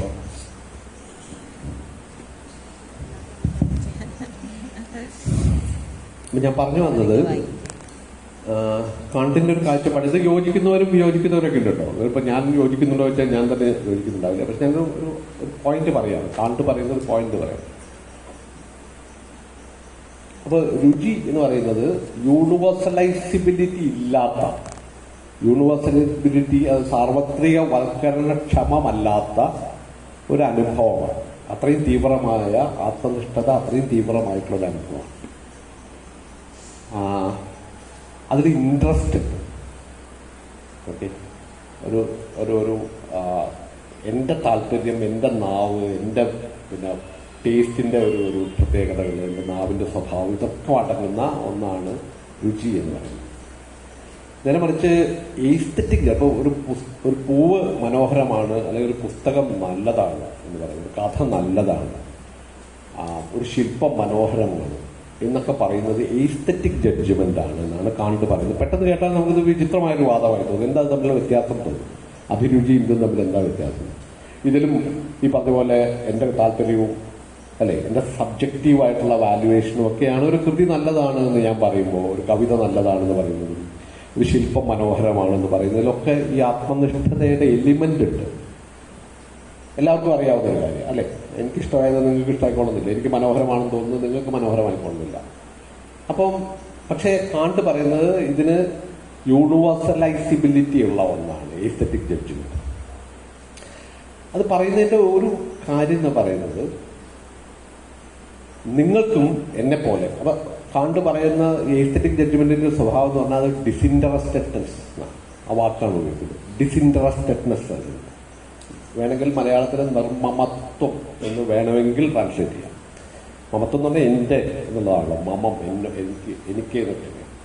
ഞാൻ വെച്ച് ഒരു പൂവ് മനോഹരമാണ് എന്ന് പറയുന്ന ആ ജഡ്ജ്മെന്റിൽ ഒരു ഡിസിൻട്രസ്റ്റഡ് ആയിട്ടുള്ള എൻ്റെ, അതായത് പൂവിനെ കൊണ്ട് എനിക്ക് പ്രത്യേകിച്ച് കാര്യമൊന്നുമില്ല എന്നുള്ളത്. അതായത് ഇപ്പം ഭക്ഷണം എനിക്ക് കഴിക്കാനുള്ളതാണ്, ഓക്കെ, അല്ലെങ്കിൽ ഭക്ഷണം എൻ്റെ നാവിൻ്റെ അല്ലെങ്കിൽ എൻ്റെ ശരീരത്തിന്റെ ഏതോ ഒരു ആവശ്യം നിറവേറ്റുന്ന ഒരു കാര്യമാണ് എന്നത് പോലെയല്ല. ഓക്കെ, ഒരു പൂവ് നിങ്ങളുടെ മുമ്പിൽ നിൽക്കുന്നു, അല്ലെങ്കിൽ ഒരു കലാസൃഷ്ടി, അതെനിക്ക് തിന്നാനൊന്നും പറ്റില്ല. ഓക്കെ, അപ്പൊ അതിനോടുള്ള എൻ്റെ ഒരു ജഡ്ജ്മെന്റ് എന്ന് പറയുന്നത് അതിനൊരു ഡിസിൻട്രസ്റ്റഡ്നെസ്. അപ്പൊ ഡിസിൻട്രസ്റ്റഡ്നെസ് എന്ന് പറഞ്ഞാൽ എന്താണ്? നിർമ്മമത്വം എന്ന് പറഞ്ഞാൽ എന്താണ്? നിങ്ങൾക്കും മറ്റൊരാൾക്കും, എനിക്ക് പുറത്ത് നിൽക്കുന്ന മറ്റൊരാൾക്കും ഇതേ നിർമ്മമത്വം ഉണ്ടെങ്കിൽ അത് മനോഹരമായി അനുഭവപ്പെടും എന്നുള്ളൊരു ക്ലെയിം അതിലുണ്ട്. ക്ലിയർ ആണോ ഞാൻ ഈ പറയുന്നത്? ഒരു പൂവ് എനിക്ക് മനോഹരമായി തോന്നുന്നുണ്ടെങ്കിൽ അതിൽ ഉള്ള നിർമ്മമത്വം മറ്റൊരാൾക്കും ഉണ്ടെങ്കിൽ, എന്റെ മുമ്പിൽ നിൽക്കുന്ന ആൾക്കും അതേ ഡിസിൻട്രസ്റ്റഡ്നെസ് ഉണ്ടെങ്കിൽ അയാൾക്കും അത് മനോഹരമായിട്ട് അനുഭവപ്പെടും. അപ്പൊ എന്റെ ഈ അനുഭവം എന്ന് പറഞ്ഞാൽ വെറും ആത്മനിഷ്ഠമായ അനുഭവമല്ല, അത് സാർവത്രികവൽക്കരിക്കാനുള്ള സാധ്യതയുള്ള, ആ ഒരു സാധ്യതയെ ഉൾക്കൊള്ളുന്ന യൂണിവേഴ്സലൈസിബിലിറ്റി ഉള്ള ഒന്നാണ് എസ്തെറ്റിക് ജഡ്ജ്മെന്റ്. നേരെ രുചിയുടെ കാര്യത്തിൽ അത് അങ്ങനെയല്ല. അപ്പം ഇത് ഒരു ഈ എസ്തെറ്റിക് ജഡ്ജ്മെന്റിനെ പറ്റിയുള്ള ഒരു പ്രധാനപ്പെട്ട ഒരു തിയറിയാണ്. ഇപ്പോഴും പലരും അംഗീകരിക്കുന്ന, പലരും ഹബർമാസിനെ പോലുള്ള ആളുകളൊക്കെ അംഗീകരിക്കുന്ന ഒരു തിയറി ആയിരിക്കും ഈ പറഞ്ഞ യൂണിവേഴ്സലൈസിബിലിറ്റി. എസ്തെറ്റിക്സിന്റെ കാര്യത്തിൽ മാത്രമല്ല മറ്റു പല കാര്യങ്ങളിലും ഉപയോഗിക്കാനുള്ള ഒരു ആശയമാണ്. അപ്പം ഈ പറഞ്ഞ അതിന്റെ അർത്ഥം എന്താണ്? ബ്യൂട്ടി എന്ന് പറയുന്നത് വസ്തുവിൽ അടങ്ങിയിരിക്കുന്നു എന്നുള്ളതല്ല. നമ്മൾ സാധാരണ പണ്ട് പറയാനുള്ള ഒരു ചർച്ച എന്ന് പറയുന്നത് ബ്യൂട്ടി എന്ന് പറയുന്നത് കാണുന്ന ആളുടെ കണ്ണിലാണോ അതോ വസ്തുവിലാണോ എന്നുള്ളത് പഴയ ചർച്ചയാണ് അല്ലെ. കാണുന്ന ആളുടെ കണ്ണിലാണോ സൗന്ദര്യം, അതോ സൗന്ദര്യം എന്ന് പറയുന്നത് വസ്തുവിൽ തന്നെ ഉള്ളതാണോ, അത് ആത്മനിഷ്ഠമാണോ അതോ വസ്തുനിഷ്ഠമാണോ? കാണ്ട് ഈ വസ്തുനിഷ്ഠം ആത്മനിഷ്ഠം എന്നുള്ളതല്ല, നേരെ മറിച്ച് സാർവത്രികവൽക്കരണ ക്ഷമതയുള്ള ഒന്നിനെയാണ് നിങ്ങൾ ബ്യൂട്ടിയെ കുറിച്ചുള്ള ജഡ്ജ്മെന്റ് എന്ന് പറയുന്നത് എന്നാണ് കാണ്ടിന്റെ വാദം. അപ്പൊ ഒന്നുകൂടി വേണമെങ്കിൽ പറഞ്ഞാൽ ഒരു ഇന്റർസബ്ജക്റ്റീവ് ആയിട്ടുള്ള ഒരു എഗ്രിമെന്റ് പോസിബിൾ ആണ് ബ്യൂട്ടിയുടെ കാര്യത്തിൽ. ഓക്കെ, ഒരു സബ്ജക്റ്റീവ് അല്ല അത്. ഓക്കെ, ഇന്റർസബ്ജക്റ്റീവ് ആയിട്ടുള്ള മറ്റൊരു സബ്ജക്റ്റും ഞാനും തമ്മിലുള്ള ഒരു എഗ്രിമെന്റ് സാധ്യമാണ് എസ്തെറ്റിക് ജഡ്ജ്മെന്റിനെ സംബന്ധിച്ചിടത്തോളം എന്നുള്ളതാണ് കാന്റ് പറയുന്ന ഒരു കാര്യം. അത് തെറ്റോ ശരിയോ എന്നുള്ള കാര്യം അവിടെ നിൽക്കട്ടെ, ഞാൻ അതിലേക്ക് പോകുന്നില്ല. പക്ഷെ അതിലൊരു ആശയം എന്താണെന്നുള്ളത് നോക്കുക. ഈ ഡിസിൻട്രസ്റ്റഡ്നെസ് ഉള്ള ഒന്നാണ് എസ്തെറ്റിക് ജഡ്ജ്മെന്റ്. അവിടെ നിങ്ങൾ പറയുന്ന അഭിപ്രായം എന്ന് പറയുന്നത്, ഓക്കെ, നമ്മളിപ്പോൾ അതിനെപ്പറ്റി നല്ലതാണെന്നോ ചീത്തയാണെന്നോ അല്ലെങ്കിൽ അത് മനോഹരമാണെന്നോ അഗിളിയാണെന്നോ ഒക്കെ പറയുന്ന നിങ്ങളുടെ ഈ അഭിപ്രായത്തിൽ ഇന്റർസബ്ജക്റ്റീവായിട്ടൊരു എഗ്രിമെന്റ്, ഒരു ഡിബേറ്റ് പോസിബിളാണ്. ഞാനും നിങ്ങളും തമ്മിലൊരു ഡിബേറ്റ് സാധ്യമാണ്, ചർച്ച സാധ്യമാണ്, സംവാദം സാധ്യമാണ്. ഓക്കെ, അത് മറ്റൊരാളുടെ അഭിപ്രായത്തിലേക്ക് തുറന്നു കടക്കുന്ന ഒരു വാല്യുവേഷനാണ് ഞാൻ നടത്തിയത്. ഒരു ഓപ്പൺനെസ് ഉണ്ട്. ഓക്കെ, അതായത് എന്താ ഞാൻ പറയുന്നുണ്ടാവുക, ഒരു കലാസൃഷ്ടി നല്ലതാണെന്ന് പറയുമ്പോൾ ഇന്ന നല്ലതാണെന്നുള്ളതല്ല അവിടുത്തെ പ്രശ്നം. ഒരു കലാസൃഷ്ടിയെ ഞാൻ വിലയിരുത്തുമ്പോൾ, ഓക്കെ, ആ വിലയിരുത്തുന്നത് എന്റെ വിലയിരുത്തൽ, എന്റെ മാത്രം വിലയിരുത്തലല്ല, നിങ്ങളുടെ വിലയിരുത്തലുമായിട്ട് സംവദിക്കാനുള്ള ഒരു വാതിലത് തുറന്നു കിടക്കും. സംവാദം എന്നാണ് എനിക്ക് പറയുന്നത്, അല്ലെ? ഒരു വാദവും മറ്റൊരു വാദവും തമ്മിൽ രണ്ടും തമ്മിൽ പരസ്പരം തുറന്നു കിടക്കുമ്പോഴാണ്, പരസ്പരം വാതിലുകൾ തുറന്നിട്ട ഒരു വാദങ്ങളെയാണ് നമ്മൾ സംവാദം. നേരത്തെ അനിൽ പറഞ്ഞു വിവാദം എന്ന് പറയുന്നതിന്റെ വേറൊരു സംഗതിയാണ്. ഇൻക്ലൂസീവ്നെസ് ആണ് സംവാദത്തിന്റെ ഒരു അടിസ്ഥാനം എന്ന് പറയുന്നത്, അല്ലെ? ഇൻക്ലൂസീവ്നെസ് ആണ്, മറ്റൊരാളെ ഇൻക്ലൂഡ് ചെയ്യുന്നുണ്ട്. ഇപ്പോൾ സാധാരണ പറയാറുണ്ട്, ഇപ്പോൾ പുതിയ പൊതുമണ്ഡലത്തെ പറ്റിയിട്ട് സംസാരിക്കുമ്പോൾ പലരും പറയാറുണ്ട്, പല വാക്കുകൾ നിങ്ങൾ പുതുതായിട്ട് വരുന്നത്. അൺഫ്രണ്ട് ചെയ്യുക എന്നൊരു വാക്കുണ്ട് ഇപ്പോൾ, അല്ലേ? അൺഫ്രണ്ട് ചെയ്യുക എന്ന് പറഞ്ഞാൽ എന്താ? അൺഫ്രണ്ട് ചെയ്യുക എന്നുള്ളൊരു പ്രയോഗം പണ്ടില്ല, അങ്ങനെ ആലോചിക്കാൻ പറ്റാറുണ്ട്. അൺഫ്രണ്ടിങ് എന്ന് പറയുന്നത് ഒരു നിയോളജിസമാണ്. അത് പുതിയ പൊതുമണ്ഡലത്തിൽ ഉണ്ടായി വന്ന ഒരു സംഗതിയാണ്. അൺഫ്രണ്ട് ചെയ്യുക എന്ന് പറഞ്ഞാൽ എന്താ? അൺഫ്രണ്ട് ചെയ്യാൻ പറ്റില്ലല്ലോ. ഒരാളെങ്ങനെ അൺഫ്രണ്ട് ചെയ്യുക? അൺഫ്രണ്ട് ചെയ്യുക എന്ന് പറഞ്ഞാൽ നിങ്ങൾ ഇൻക്ലൂസീവ്നെസ് ഇല്ലാത്ത ആൾക്കാർ. ഓക്കെ, നിങ്ങൾ പറയുന്നത് എനിക്ക് കേൾക്കണ്ട, അതുകൊണ്ട് നിങ്ങൾ എന്നെ പിന്നെ ഫ്രണ്ട് ലിസ്റ്റിൽ നിന്ന് നിങ്ങളെ ഞാൻ ഒഴിവാക്കണം. അൺഫ്രണ്ട് ചെയ്യാം, ബ്ലോക്ക് ചെയ്യുക, അൺഫ്രണ്ട് ചെയ്യാം. അപ്പൊ ഞാനത് പറഞ്ഞതിന്റെ കാര്യം എന്ന് വെച്ചാൽ, ഈ സംവാദത്തിന്റെ ഒരു സ്വഭാവം എന്ന് പറയുന്നത് വാദങ്ങൾ തമ്മിൽ പരസ്പരം തുറന്നു കിടക്കുമ്പോഴാണ്, വാതിലുകൾ തുറന്നിടുമ്പോഴാണ് സംവാദം ഉണ്ടാകുന്നത്. ഈ സംവാദം ഉണ്ടാവുന്ന എപ്പോഴാണ്? ഓക്കെ, നിങ്ങളുടെ വാദത്തിന് യൂണിവേഴ്സലൈസിബിലിറ്റി ഉള്ളപ്പോഴാണ്. യൂണിവേഴ്സലൈസിബിലിറ്റി, ഇപ്പൊ ഒരു നോവൽ വായിച്ചിട്ട് അത് എനിക്ക് ഇഷ്ടമാണ് എന്ന് പറയുകയാണ്. ഓക്കെ, ഒരു നോവൽ വായിച്ചിട്ട് അത് എനിക്ക് ഇഷ്ടമാണ്. ഓക്കെ, അപ്പൊ വേറെ ആൾക്ക് തർക്കിക്കാൻ അതിലൊന്നുമില്ല, എന്നോട് തർക്കിക്കാൻ പറ്റും. അങ്ങനെ ഇഷ്ടപ്പെടാൻ പാടില്ല എന്ന് പറയാൻ പറ്റില്ല. അങ്ങനെ ഒരു നോവൽ നിങ്ങൾക്ക് എങ്ങനെ ഇഷ്ടമാകും? അത് അങ്ങനെ ഇഷ്ടപ്പെടാൻ പാടില്ല. അവിടെ വാതിലില്ല. എനിക്ക് ആ നോവൽ ഇഷ്ടമാണെന്ന് പറയുന്നത് രുചിയെ പോലൊരു കാര്യമാണ്. എനിക്ക് ഇഷ്ടമാണ്, എന്റെ നാവിന് ടേസ്റ്റിന് യോജിച്ചതാണ് എന്ന് മാത്രമേ അതിൻ്റെ അർത്ഥമുള്ളൂ. അത് രുചിയാണ്, അഭിരുചിയാണ് ആ പ്രസ്താവന, അല്ലേ? ഇപ്പൊ നിങ്ങൾ പിന്നെ നോവൽ ആസ്വാദനം എന്ന രീതിയിൽ അല്ലെങ്കിൽ നിരൂപണം എന്ന രീതിയിൽ ഈ ഫേസ്ബുക്കിലോ ഇൻസ്റ്റഗ്രാമിലോ ഒക്കെ കാണുന്ന, അല്ലെങ്കിൽ ഈ പൊതു എന്താ പറയാ നവസാമൂഹ്യ മാധ്യമങ്ങളിൽ കാണുന്ന പലതിലും ശ്രദ്ധിച്ചാൽ നിങ്ങൾക്ക് കാണുന്നൊരു കാര്യമായിരിക്കും, അഭിരുചികളാണ്. അതായത് എനിക്കൊരു നോവൽ ഇഷ്ടമാണ്, ആ നോവലിനെ പറ്റിയുള്ള എന്റെ ഇഷ്ടം ഞാനത് പ്രകടിപ്പിക്കുക. ഓക്കെ, അല്ലെങ്കിൽ വേറൊരു നോവലിനെ പറ്റിയുള്ള എന്റെ അനിഷ്ടം പ്രകടിപ്പിക്കുക. ഓക്കെ, അനിഷ്ടം പ്രകടിപ്പിക്കുന്നു, ഇഷ്ടം പ്രകടിപ്പിക്കുന്നു. അതിന്റെ പ്രത്യേകത എന്താ? അതിൽ സംവാദമില്ല. കാരണം എനിക്കിഷ്ടമാണ്. ചിലരിപ്പോൾ പുതിയൊരു വാക്കുണ്ട്, അത് എനിക്ക് വർക്കൗട്ടായി പോയി, അല്ലേ? ആ നോവൽ അത് എനിക്ക് വർക്കൗട്ട്, എനിക്ക് കണക്ട് ചെയ്തു, എനിക്ക് കണക്ട് ചെയ്തു, അല്ലെ? എങ്ങനെയുള്ള വാക്ക്? ഇത് മുമ്പ് ഉപയോഗിക്കാൻ പറ്റുന്നൊരു വാക്കല്ല അത്. കാരണം എനിക്ക് കണക്ട്, എനിക്കത് വർക്കൗട്ടായി എന്ന് പറയുമ്പോൾ പിന്നെ സമ്മതിക്കേണ്ട കാര്യമില്ല. നിങ്ങൾക്ക് വർക്കൗട്ടായിട്ടില്ല, വേണ്ട. നമ്മൾ തമ്മിലൊരു സംവാദത്തിന്റെ ആവശ്യമില്ല. അപ്പൊ സംവാദത്തിന്റെ ഒരു സ്പേസ് എന്ന് പറഞ്ഞാൽ സാർവത്രികവൽക്കരണത്തിന്റെ സ്പേസാണ്. സാർവത്രികവൽക്കരിക്കുക എന്ന് പറഞ്ഞാൽ ഡിസിൻട്രസ്റ്റഡ് ആയിട്ട്, ഓക്കെ, നിർമ്മമമായി, നിർമ്മമം എന്നുള്ള വാക്കിന് ചില വേറെ അർത്ഥം ഉണ്ട് കേട്ടോ. ഞാനത് ആ ഇൻട്രസ്റ്റ് ഇല്ലാതെ ആത്മനിഷ്ഠതയുടെ തലം മാറ്റിവെച്ച് നിങ്ങൾക്ക് ഒരു കാര്യത്തെ പറ്റി സംസാരിക്കാൻ കഴിയുമ്പോൾ മാത്രമേ സംവാദം എന്ന് പറയുന്ന ഒന്നുള്ളൂ. ഇതിനെയാണ് നമ്മൾ വിശാലമായ അർത്ഥത്തിൽ പൊതുമണ്ഡലം. ഓക്കെ, പൊതുമണ്ഡലം എന്നുള്ള സൈദ്ധാന്തികമായ പരികല്പനയുടെ അർത്ഥം ഇതാണ്. അതായത് അവിടെ വാദങ്ങളുണ്ട്, ഓരോ വാദവും സാർവത്രികവൽക്കരണത്തിന് അത് ക്ഷമമാണ്. ഓക്കെ, യൂണിവേഴ്സലൈസിബിലിറ്റി ഉള്ള വാദമാണ്. അതുകൊണ്ട് രണ്ട് വാദങ്ങൾ തമ്മിൽ പരസ്പരം വാതിൽ തുറന്നിട്ടുണ്ട് സംവദിക്കാൻ, ഇൻക്ലൂസീവ്നെസ്. ഓക്കെ, ഇങ്ങനെ ആളുകൾ സംസാരിക്കുന്ന ഒരു മണ്ഡലത്തെയാണ് നമ്മൾ പൊതുമണ്ഡലം. ഇത് ഞാൻ വളരെ ലളിതമായിട്ട് പറയുന്നതാണ്. ഒരു സൈദ്ധാന്തിക പരികല്പന എന്നുള്ള രീതിയിൽ ഹവർമാസ് ഇത് അവതരിപ്പിക്കുന്നത് യൂറോപ്പിൽ 18ാം നൂറ്റാണ്ടിൽ രൂപപ്പെട്ടു വന്ന ഒരു ഒരു ഒരു പൊതു ഇടം, ഒരു സാമൂഹ്യ ഇടം എന്ന രീതിയിലാണ് ചരിത്രപരമായി ഉള്ള സങ്കല്പമായിട്ടാണ് ഹാബർമാസ് ഇതിൽ ഈ ഒരു ആശയം അവതരിപ്പിക്കുന്നത്. പൊതുമണ്ഡലം എന്ന് പറയുന്നത് സാഹിത്യത്തെപ്പറ്റി മാത്രമല്ല, പൊതുവെ പൊതുമണ്ഡലം എന്ന് പറയുന്നത് മറ്റു പല കാര്യങ്ങളുമായിട്ട് ബന്ധപ്പെട്ട് സാഹിതീയ പൊതുമണ്ഡലം എന്ന് പറഞ്ഞാൽ ഹവർമാസിന്റെ ഒരു സങ്കല്പം നമ്മൾ കടമെടുത്തു കഴിഞ്ഞാൽ ഇതിപ്പോ ഹവർമാസ് സംസാരിക്കുന്ന യൂറോപ്പിന്റെ ഒരു പ്രത്യേക സവിശേഷ സാഹചര്യത്തിൽ 18ാം നൂറ്റാണ്ടോടുകൂടി ഇങ്ങനെ ഈ സാഹിത്യത്തെ പറ്റി ചർച്ച ചെയ്യാൻ പറ്റുന്ന ഒരു സാധനമാണ് സാഹിത്യം എന്നുള്ളത് വരികയാണ്. ഇപ്പൊ നേരത്തെ അനിൽ പറഞ്ഞു, നമ്മുടെ സാഹിത്യ നിരൂപണം എന്ന് പറഞ്ഞാൽ നമ്മൾ വേണേൽ പറയാതെ മുമ്പേയുള്ള കാര്യമാണ് അല്ലെ. ഇപ്പോ പിന്നെ ചിലപ്പോൾ അരിസ്റ്റോട്ടലിൽ ഉണ്ടാവുമായിരിക്കും സാഹിത്യ സിദ്ധാന്തം എന്ന് പറയുന്ന അരിസ്റ്റോട്ടലുണ്ട്. പ്ലേറ്റോയിലും അനിൽ തന്നെ പറഞ്ഞത് അങ്ങനെ ഒരു സിദ്ധാന്തമായിട്ടായിരിക്കില്ല ചിലപ്പോൾ വന്നത്. മറ്റു പല പരാമർശങ്ങളുടെ കൂട്ടത്തിൽ ഇപ്പം റിപ്പബ്ലിക്കിനെ പറ്റി പറയുന്ന കൂട്ടത്തിൽ സാഹിത്യത്തെ പറ്റി പറയുന്നുണ്ട്. അല്ലെങ്കിൽ ആസ്വാദന രീതികളൊക്കെ മുമ്പുണ്ടായിരുന്നു, പക്ഷെ നിരൂപണം മുമ്പുണ്ടായിരുന്നോ? അതൊരു സാഹിതീയ പൊതുമണ്ഡലത്തിൽ മാത്രം ഉണ്ടാവുന്ന ഒരു സാധനമാണ് നിരൂപണം എന്ന് പറയുന്നത്. അതായത് നിരൂപണം ചെയ്യാന്ന് പറഞ്ഞാൽ എന്താ? ആസ്വാദനമല്ല നിരൂപണം. ആസ്വാദനവും നിരൂപണവും തമ്മിലുള്ള വ്യത്യാസം അഭിരുചിയുടെ ഇതല്ല നിരൂപണം എന്ന് പറയുന്നത്, അല്ലെങ്കിൽ വിമർശനം എന്ന് പറയുന്നത്. വിമർശനം പൊതുമണ്ഡലത്തിന്റെ ഒരു സംഗതിയാണ്. പൊതുമണ്ഡലത്തിൽ നടക്കുക എന്ന് പറഞ്ഞാൽ എന്താണ്? സാർവത്രികവൽക്കരണ ക്ഷമതയുള്ള വാദങ്ങൾ തമ്മിൽ തുറന്ന് നടക്കുന്ന ഒരു ഒരു ഒരു സ്പേസിൽ മാത്രം, ഒരു ഇടത്തിൽ മാത്രമാണ്, ഒരു സ്ഫിയറിൽ മാത്രമാണ് നിരൂപണം എന്ന് പറയുന്നത്. അങ്ങനെ ഒരു സ്പേസ് എപ്പോഴാണ് ഉണ്ടായതെന്നാണ് ഹവർമാസിന്റെ ഒരു ചോദ്യം. അത് 18ാം നൂറ്റാണ്ടിന് മുമ്പ് ചിലപ്പോൾ അതിലുണ്ടാവില്ല.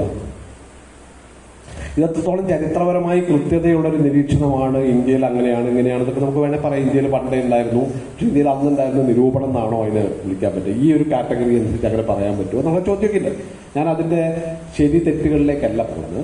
പക്ഷേ ഈ ഒരു വാദം ഇതാണ്, ഈ രീതിയിൽ മനുഷ്യന് സംവദിക്കാൻ കഴിയുന്ന ഒരു അവസ്ഥ ഉണ്ടാകുമ്പോഴാണ്, ഒരു ഇടം ഉണ്ടാകുമ്പോഴാണ്, ഒരു സാമൂഹ്യമായ ഇടം ഉണ്ടാകുമ്പോൾ, സോഷ്യൽ ആയിട്ടുള്ള ഒരു സ്പേസ് ഉണ്ടാകുമ്പോഴാണ് നിരൂപണം എന്ന് പറയുന്ന ഒന്നുണ്ടാവുന്നത്.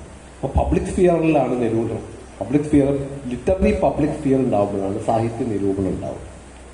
സാഹിത്യ നിരൂപണം മാത്രമല്ല, സാഹിത്യ യൂണിവേഴ്സിറ്റികളിൽ സാഹിത്യം പഠിപ്പിക്കാൻ തുടങ്ങിയത് എപ്പോഴായിരിക്കും?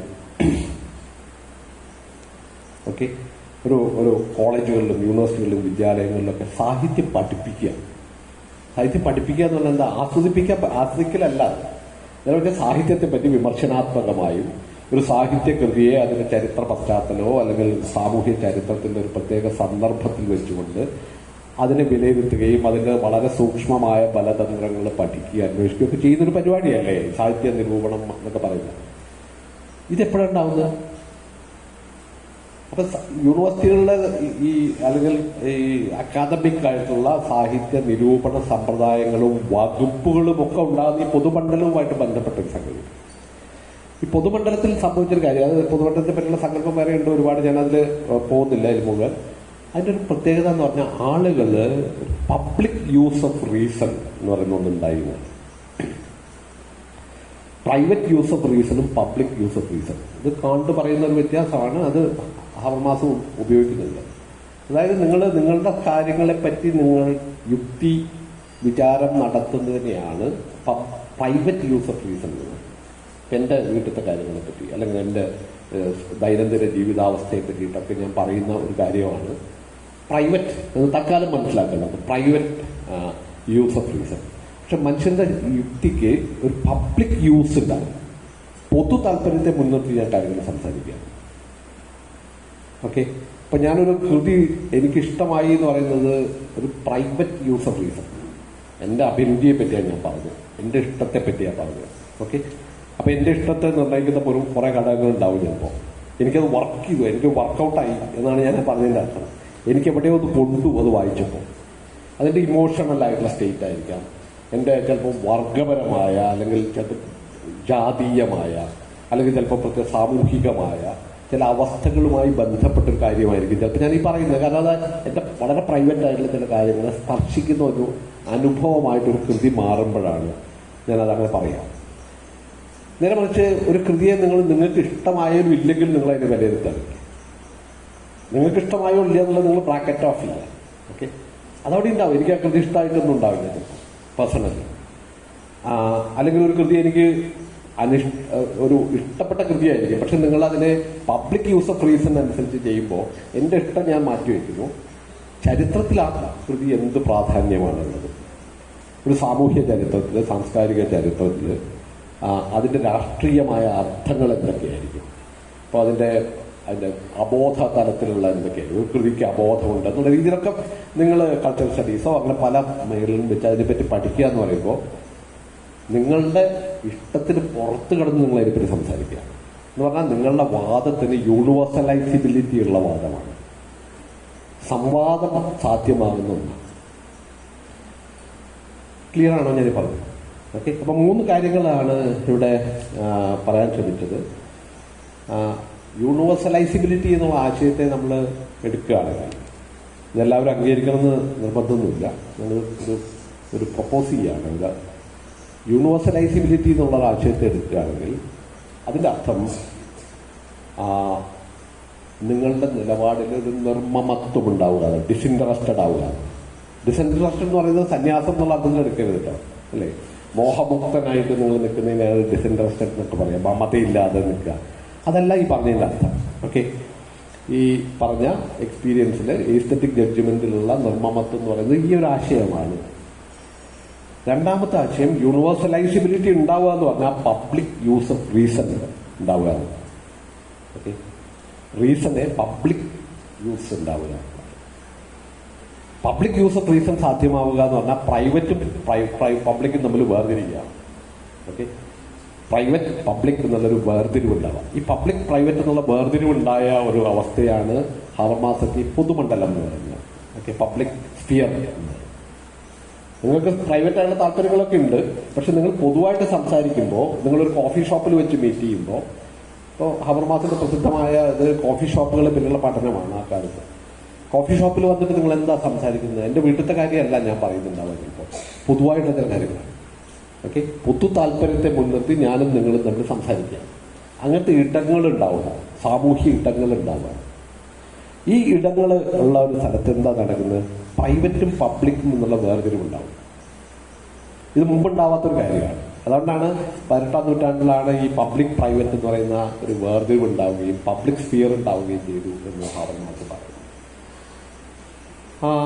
നാലാമത്തെ കാര്യം, ഈ പബ്ലിക് യൂസ് ഓഫ് റീസൺ ഉള്ള ഒരു സ്ഥലത്ത് മാത്രമേ സിദ്ധാന്തം എന്ന് പറയുന്നത്, അല്ലെങ്കിൽ സിദ്ധാന്തം എന്ന് പറയുന്ന സാധനമില്ല. ആസ്വാദനത്തിന് സിദ്ധാന്തം ആവശ്യമില്ല, അഭിരുചിയെ സംബന്ധിച്ചോളം സിദ്ധാന്തം ആവശ്യമില്ല. എനിക്ക് ഒരു ഭക്ഷണത്തിന്റെ രുചി അറിയാൻ നാവിന് ഒരു ഉപകരണം വെക്കേണ്ട കാര്യമാണ്. ഓക്കെ, കണ്ണിൽ കണ്ണട വെക്കുന്ന പോലെ ഉപകരണം, അഭിരുചിക്ക് അത് ആവശ്യമില്ലാത്തൊരു കാര്യമാണ്. അപ്പൊ സിദ്ധാന്തം എന്ന് പറയുന്നത് തന്നെ പൊതുമണ്ഡലവുമായിട്ട് ബന്ധപ്പെട്ടതാണ്. നിരൂപണം എന്ന് പറയുന്നത് പൊതുമണ്ഡലത്തിൽ മാത്രം നടക്കുന്ന ഒരു കാര്യമായിരിക്കും. നമ്മൾ ഈ ഇരുന്ന് ചർച്ച ചെയ്യുന്ന നിങ്ങളുടെ ഈ വിഭാഗം എന്ന് പറയുന്നത്, സാഹിത്യ പഠന വിഭാഗം എന്ന് പറയുന്നത് പൊതുമണ്ഡലം എന്ന് പറയുന്നതിന് പ്രീസപ്പോസ് ചെയ്തുകൊണ്ടുണ്ടാവും. ചിലപ്പോൾ ആ പൊതുമണ്ഡലം നഷ്ടപ്പെട്ടുണ്ടാവും, പക്ഷെ നമ്മുടെ ഡിപ്പാർട്ട്മെന്റുകൾ ഇങ്ങനെ നിൽക്കും. അതിന്റെ ഒരു ക്രൈസിസ് ആണ് ചിലപ്പോൾ അനുഭവിക്കുക. ഈ പിന്നെ നമ്മുടെ സിസക്ക് പറയുന്ന ഒരു ഉദാഹരണമുണ്ട്. ഈ ടോം ആൻഡ് ജെറി ഇങ്ങനെ ഓടിക്കൊണ്ടിരിക്കുമ്പോൾ ടോമും ജെറിയും കൂടി ഓടിക്കൊണ്ടിരിക്കുകയാണ്. അപ്പം ജെറിയെ പിന്തുടരുകയാണ് ടോം. ആരെ പിന്തുടരുന്നു എന്ന് ക്ലിയർ ആവില്ല അവസാനം, അല്ലേ? എങ്കിലും ജെറി കുറച്ച് പോയിട്ട് ഇതിന്റെ എഡ്ജ് കഴിഞ്ഞ് കുറച്ച് ദൂരം കൂടി ഓടും, എന്നിട്ടാണ് താഴേക്ക് നോക്കുക. അപ്പം ഇത് കഴിഞ്ഞിരിക്കണം, അപ്പം അങ്ങനെ വീഴുന്നതാണ്. ഒക്കെ ഇത് പല ടോം ആൻഡ് ജെറി കാർട്ടൂണിലും നമ്മൾ കാണുന്നത്. അതുപോലെ നമ്മളിപ്പോൾ ഓടുന്നത് ചിലപ്പോൾ ഈ ഇത് കഴിഞ്ഞിട്ടായിരിക്കും. കാരണം പൊതുമണ്ഡലം നഷ്ടപ്പെട്ട ഒരു സ്ഥലത്തായിരിക്കും, ഇല്ലാതായിപ്പോയ ഒരു സ്ഥലത്തായിരിക്കും നമ്മുടെ ഡിപ്പാർട്ട്മെന്റുകൾ നിൽക്കുന്നത്. കാരണം സാഹിത്യം നിരൂപണം നിൽക്കണമെങ്കിൽ ഈ പൊതുമണ്ഡലം എന്ന് പറയുന്ന ഒരു ഇതുണ്ടാവണം. പൊതുമണ്ഡലം ചിലപ്പം ക്ഷയിച്ചു പോയിട്ടുണ്ടാവും, പക്ഷെ ഡിപ്പാർട്ട്മെന്റുകൾ ഇങ്ങനെ നിൽക്കുക. കാരണം അതിന്റെ ഒരു ക്രൈസിസും അല്ലാതെ. അതുകൊണ്ടാണ് നമ്മൾ സാഹിത്യ രചനയാക്കി നോക്കാം. ഇനി ഓക്കെ, സാഹിത്യ പഠനം, നിരൂപണം പിന്നെ ഉണ്ടാവില്ല, നിരൂപണത്തിന്റെ ആവശ്യമില്ല. ഇനി സാഹിത്യം എഴുതാൻ, അല്ലെങ്കിൽ ഒരാളെ കവിത എഴുതാൻ പഠിപ്പിക്കുക, കഥ എഴുതാൻ പഠിപ്പിക്കുക, ഇതൊക്കെ ഈ ക്രൈസിസ് സിറ്റുവേഷനെ സൂചിപ്പിക്കുന്ന ചില സൂചനകളായിട്ടാണ് ഞാനതിനെ കാണുന്നത്. ഇനി ഒരു 2-3 കാര്യങ്ങൾ കൂടി പറഞ്ഞിട്ട് ഞാൻ അവസാനിപ്പിക്കാം.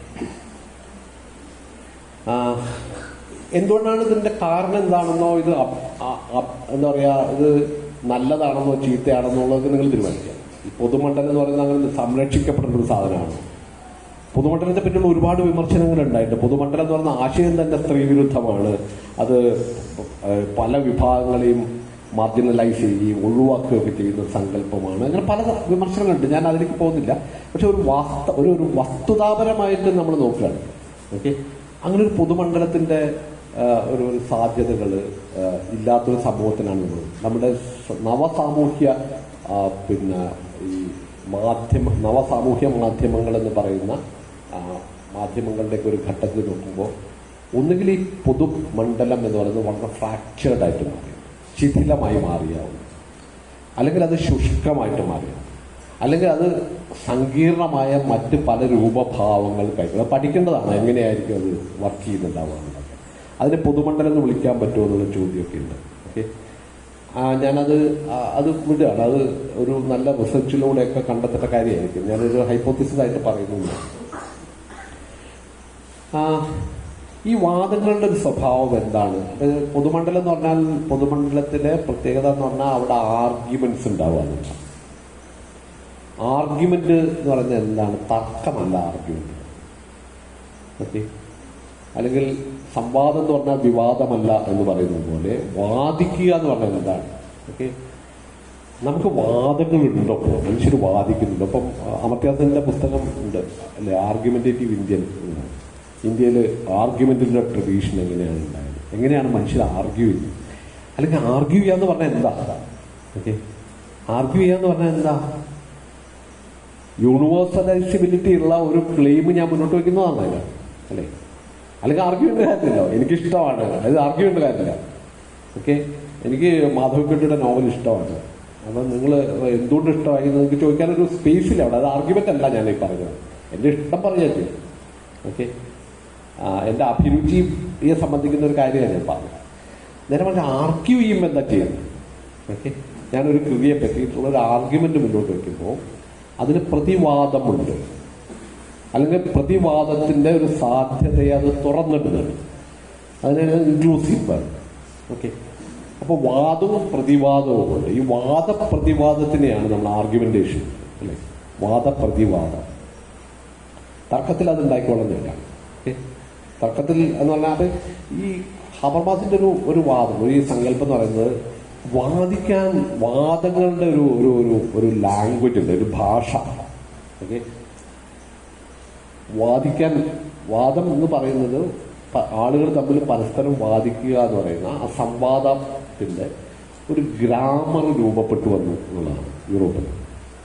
അപ്പൊ അത് അങ്ങനത്തെ ഗ്രാമർ ഇന്ത്യയിൽ രൂപപ്പെട്ടു വന്നിട്ടുണ്ടെന്നായിരിക്കും ചിലപ്പം മുമ്പുണ്ടായിരുന്നു എന്ന് പറഞ്ഞാൽ അമർത്യാസന്റെ ഈ ആർഗ്യുമെന്റേറ്റീവ് ഇന്ത്യൻ എന്ന് പറയുന്ന പൊസിഷനാണ്. ഞാൻ അത് പോകുന്നില്ല. എങ്ങനെയാണ് അതിനൊരു ഗ്രാമർ ഉണ്ട് സങ്കല്പിക്കുക. നമ്മുടെ ഭാഷയ്ക്കൊക്കെ ഗ്രാമർ ഉണ്ട്. നമ്മൾ യൂണിവേഴ്സൽ ഗ്രാമർ എന്നൊക്കെ ചോംസ്കി പറയും, അല്ലെ? എല്ലാ ഭാഷകൾക്കും ഒരു സാർവത്രികമായ ഒരു ഗ്രാമർ ഉണ്ട്, അല്ലെ? ജനറേറ്റീവ് ഗ്രാമർ എന്നുള്ള തിയറിയൊക്കെ. അതുപോലെ വാദങ്ങൾക്ക് ഇങ്ങനെ ഒരു യൂണിവേഴ്സൽ ഗ്രാമർ ഉണ്ടെന്ന് സങ്കല്പിക്കാം. ഓക്കെ, ഒരു ഗ്രാമർ, ഒരു വ്യാകരണ ഘടന ഉണ്ട്. ആ വ്യാകരണ ഘടന രൂപപ്പെട്ടു വന്ന ഒരു ഇടത്തിനെയാണ് സോഷ്യൽ ഈ പറഞ്ഞ പബ്ലിക് തിയറി. എന്താണ് ആ വാദത്തിൽ ആ ഒരു ഗ്രാമറിന്റെ പ്രത്യേകത എന്ന് പറയുന്നത്? ആ ഗ്രാമറിന്റെ പ്രത്യേകത എന്ന് പറഞ്ഞാൽ നിങ്ങൾ ഓരോ വാദത്തിലും ഹബർമാസ് പറയുന്ന ഒരു കാര്യം എന്ന് പറഞ്ഞാൽ വാലിഡിറ്റി ക്ലെയിംസ് എന്നാണ് അദ്ദേഹം ഉപയോഗിക്കുന്ന വാക്ക്. ഞാൻ മുമ്പ് 1-2 സ്ഥലങ്ങളിൽ എഴുതുകയൊക്കെ ചെയ്തിട്ടുള്ള ഒരു കാര്യമാണ്. അതിന് ചില വാലിഡിറ്റി ക്ലെയിംസ് ഉണ്ട്. ഓക്കെ, വാലിഡിറ്റിയെ സംബന്ധിക്കുന്ന ചില ക്ലെയിംസ് മുന്നോട്ട് വയ്ക്കുമ്പോഴാണ് ഒരു അഭിപ്രായം വാദമായി മാറും, ആർഗ്യുമെന്റ് ആയിട്ട് മാറും. ഈ വാലിഡിറ്റി ക്ലെയിംസിന്റെ സ്വഭാവം എന്ന് പറയുന്നത് എന്തൊക്കെ വാലിഡിറ്റി ക്ലെയിംസ് ഉണ്ടെന്ന് നോക്കാം. ഇപ്പോൾ ഒരു സാഹിത്യ കൃതിയെ പറ്റിയിട്ടുള്ള എൻ്റെ ഒരു അഭിപ്രായം ഞാനൊരു വാദമായിട്ട് അവതരിപ്പിക്കുകയാണെങ്കിൽ ആ വാദത്തിൽ ഉള്ള ഒരു വാലിഡിറ്റി ക്ലെയിം എന്താണ്? പല വാലിഡിറ്റി ക്ലെയിംസ് ഉണ്ട്. ഇപ്പം ഹബർമാസ് ഉദ്ദേശിക്കുന്ന യൂണിവേഴ്സൽ പ്രാഗ്മാറ്റിക്സ് എന്ന് പറയുന്ന ഒരു പ്രോജക്റ്റാണ്. യൂണിവേഴ്സൽ പ്രാഗ്മാറ്റിക്സ് എന്ന് പറയാം. അപ്പം അതിൽ പറയുന്ന ഒരു കാര്യം എന്ന് പറഞ്ഞാൽ, നിങ്ങളിപ്പോൾ ഞാനൊരു സ്റ്റേറ്റ്മെന്റ് നടത്തുമ്പോൾ, ഒരു വാദം മുന്നോട്ട് വയ്ക്കുമ്പോൾ, ആ വാദത്തിന് ഉള്ളിൽ ഉള്ള ചില വാലിഡിറ്റി ക്ലെയിംസ് ഉണ്ട്. ഒരു വാലിഡിറ്റി ക്ലെയിം എന്ന് പറഞ്ഞാൽ ഞാൻ ഈ പറഞ്ഞത് 4 വാലിഡിറ്റി ക്ലെയിംസിനെ പറ്റിയാണ് ഞാൻ അതിന് സൂക്ഷ്മാംശങ്ങളിലേക്ക് പോകുന്നില്ല, ഒരു പക്ഷെ നിങ്ങൾക്ക് അറിയാവുന്ന കാര്യമായിരിക്കും. ഒരു വാലിഡിറ്റി ക്ലെയിം എന്ന് പറഞ്ഞിട്ടുണ്ടെങ്കിൽ ഞാൻ ഈ പറഞ്ഞ കാര്യം, ഓക്കെ, അതെന്തോ ആയിക്കോട്ടെ, ആ സ്റ്റേറ്റ്മെന്റ് ഒരു വാദമാണെങ്കിൽ ഈ പറഞ്ഞ കാര്യം ശരിയാണ്, സത്യമാണ് എന്ന ഒരു വാലിഡിറ്റി ക്ലെയിം അതിലുണ്ടാവണം. ഓക്കെ, അപ്പോൾ എന്താ പറയാ, എ ഈസ് ബി എന്ന് ഞാൻ പറയുകയാണെങ്കിൽ ഞാൻ പറയാതെ തന്നെ അതിലുള്ളത് എന്താണ്? It is true that A is B, A B ആണെന്നുള്ള കാര്യം സത്യമാണ് എന്ന ഒരു വാലിഡിറ്റി ക്ലെയിം അതിലുണ്ട്. ഞാൻ പറയേണ്ട കാര്യം അത് റിഡൻഡന്റ് ആണെന്നാണ്. ഹബമാസിന്റെ വാദം അത് റിഡൻഡന്റ് ആണ്. റിഡൻഡന്റ് ആണെന്ന് പറഞ്ഞാൽ പറയാതെ തന്നെ അതിലുണ്ട്, പറയേണ്ട ആവശ്യമില്ലാത്തൊരു സാധനം. അപ്പം ഈ ഹബമാസിന്റെ ഈ തിയറി അനുസരിച്ച് പറയുകയാണെങ്കിൽ ഈ ട്രൂത്ത് എന്ന് പറയുന്നത് ഒരു റിഡൻഡന്റ് ആയിട്ടുള്ള സാധനം. ഓക്കെ, പറയേണ്ട കാര്യമാണ്, പക്ഷെ പറച്ചിൽ മുഴുവൻ അതുണ്ട്, വാദമാണെങ്കിൽ. നേരെ മറിച്ച് എന്റെ ഇഷ്ടം പ്രകടിപ്പിക്കുന്നതിൽ അങ്ങനെ ഉണ്ടായിക്കൊള്ളുന്നില്ല. ഓക്കെ, ഇഷ്ടം പ്രകടിപ്പിക്കുന്ന ഒരു പ്രസ്താവന, അഭിരുചിയെ സംബന്ധിക്കുന്ന, രുചിയെ സംബന്ധിക്കുന്ന ഒരു പ്രസ്താവനയിൽ അത് ഉണ്ടായിക്കൊള്ളുന്നില്ല. ഞാനൊരു വാദത്തിൽ അതുണ്ട്. ഓക്കെ, ഈ ഒരു പ്രത്യേക നോവല്, ഒരു ചരിത്ര സന്ദർഭത്തിൽ ഇന്ന പ്രശ്നങ്ങൾ അതിനുണ്ട് എന്ന് ഞാൻ പറയുമ്പോൾ അതൊരു വാദമാണ്. ആ വാദത്തിലൊരു വാലിഡിറ്റി ക്ലെയിം ഉണ്ട്. പല വാലിഡിറ്റി ക്ലെയിംസ് ഉണ്ട്. അതിൽ ഒരു വാലിഡിറ്റി ക്ലെയിം എന്ന് പറയുന്നത് ഈ ട്രൂത്തിനെ സംബന്ധിക്കുന്ന വാലിഡിറ്റി ക്ലെയിം, അത് ട്രൂ ആണ്. ഈ വാലിഡിറ്റി ക്ലെയിം എന്താണ്? അത് ഡിഫെൻസിബിൾ ആയിട്ടുള്ള ഒരു വാലിഡിറ്റി ക്ലെയിം. എനിക്ക് ഡിഫെൻഡ് ചെയ്യാൻ പറ്റണം. ഒരാൾ ചോദിക്കുകയാണ് എന്തുകൊണ്ടാണ് എ ഈസ് ബി എന്ന് പറയുന്നത്. ഓക്കെ, എ ഈസ് ബി എന്ന് പറയുന്നത് എന്തുകൊണ്ടാണെന്ന് പറയുമ്പോൾ എ ഈസ് ബി എന്ന് പറയാൻ ഇന്ന കാരണങ്ങളുണ്ട്, എന്തുകൊണ്ടാണ് ഞാനത് പറയുന്നത് എന്ന് പറഞ്ഞാൽ ഞാൻ ഈ വാലിഡിറ്റി ക്ലെയിമിനെ ഡിഫെൻഡ് ചെയ്യായിരുന്നു, അല്ലേ, അതിനെ പ്രതിരോധിക്കുകയാണ്. ഞാൻ സത്യമാണെന്ന അതിന്റെ നിജസ്ഥിതിയെ ഞാൻ പ്രതിരോധിച്ചു, അല്ലെങ്കിൽ അതിനെ ഡിഫെൻഡ് ചെയ്തു. ഞാൻ ഈ വാദത്തിലും അതുണ്ട്, പ്രതിവാദത്തിലും അതുണ്ട്. നിങ്ങൾ വേറൊരു വാദം മുന്നോട്ട് വയ്ക്കുമ്പോഴും അതിലും ഈ ഡിഫെൻസിബിൾ ആയിട്ടുള്ള ഈ വാലിഡിറ്റി ക്ലെയിം ഉണ്ട്. അങ്ങനെ ഒരുപാട് വാലിഡിറ്റി ക്ലെയിംസ് ഉണ്ട്. ഓക്കെ, 4 വാലിഡിറ്റി ക്ലെയിംസ് പറയുന്നുണ്ട്. അത് ഒന്ന് ഇന്റലിജിബിലിറ്റി എന്നാണ്, മറ്റൊന്ന് ട്രൂത്താണ്, മറ്റൊന്ന് ജസ്റ്റിഫയബിലിറ്റിയാണ്, മറ്റൊന്ന് സിൻസിയറിറ്റിയാണ്. ഞാൻ അതിലേക്ക് പോകുന്നില്ല. അത് മറ്റു പലതുമായിട്ട് ബന്ധപ്പെട്ട, ലിറ്ററേച്ചറുമായിട്ട് മാത്രം ബന്ധപ്പെട്ടല്ല, പലതുമായിട്ട് ബന്ധപ്പെട്ട.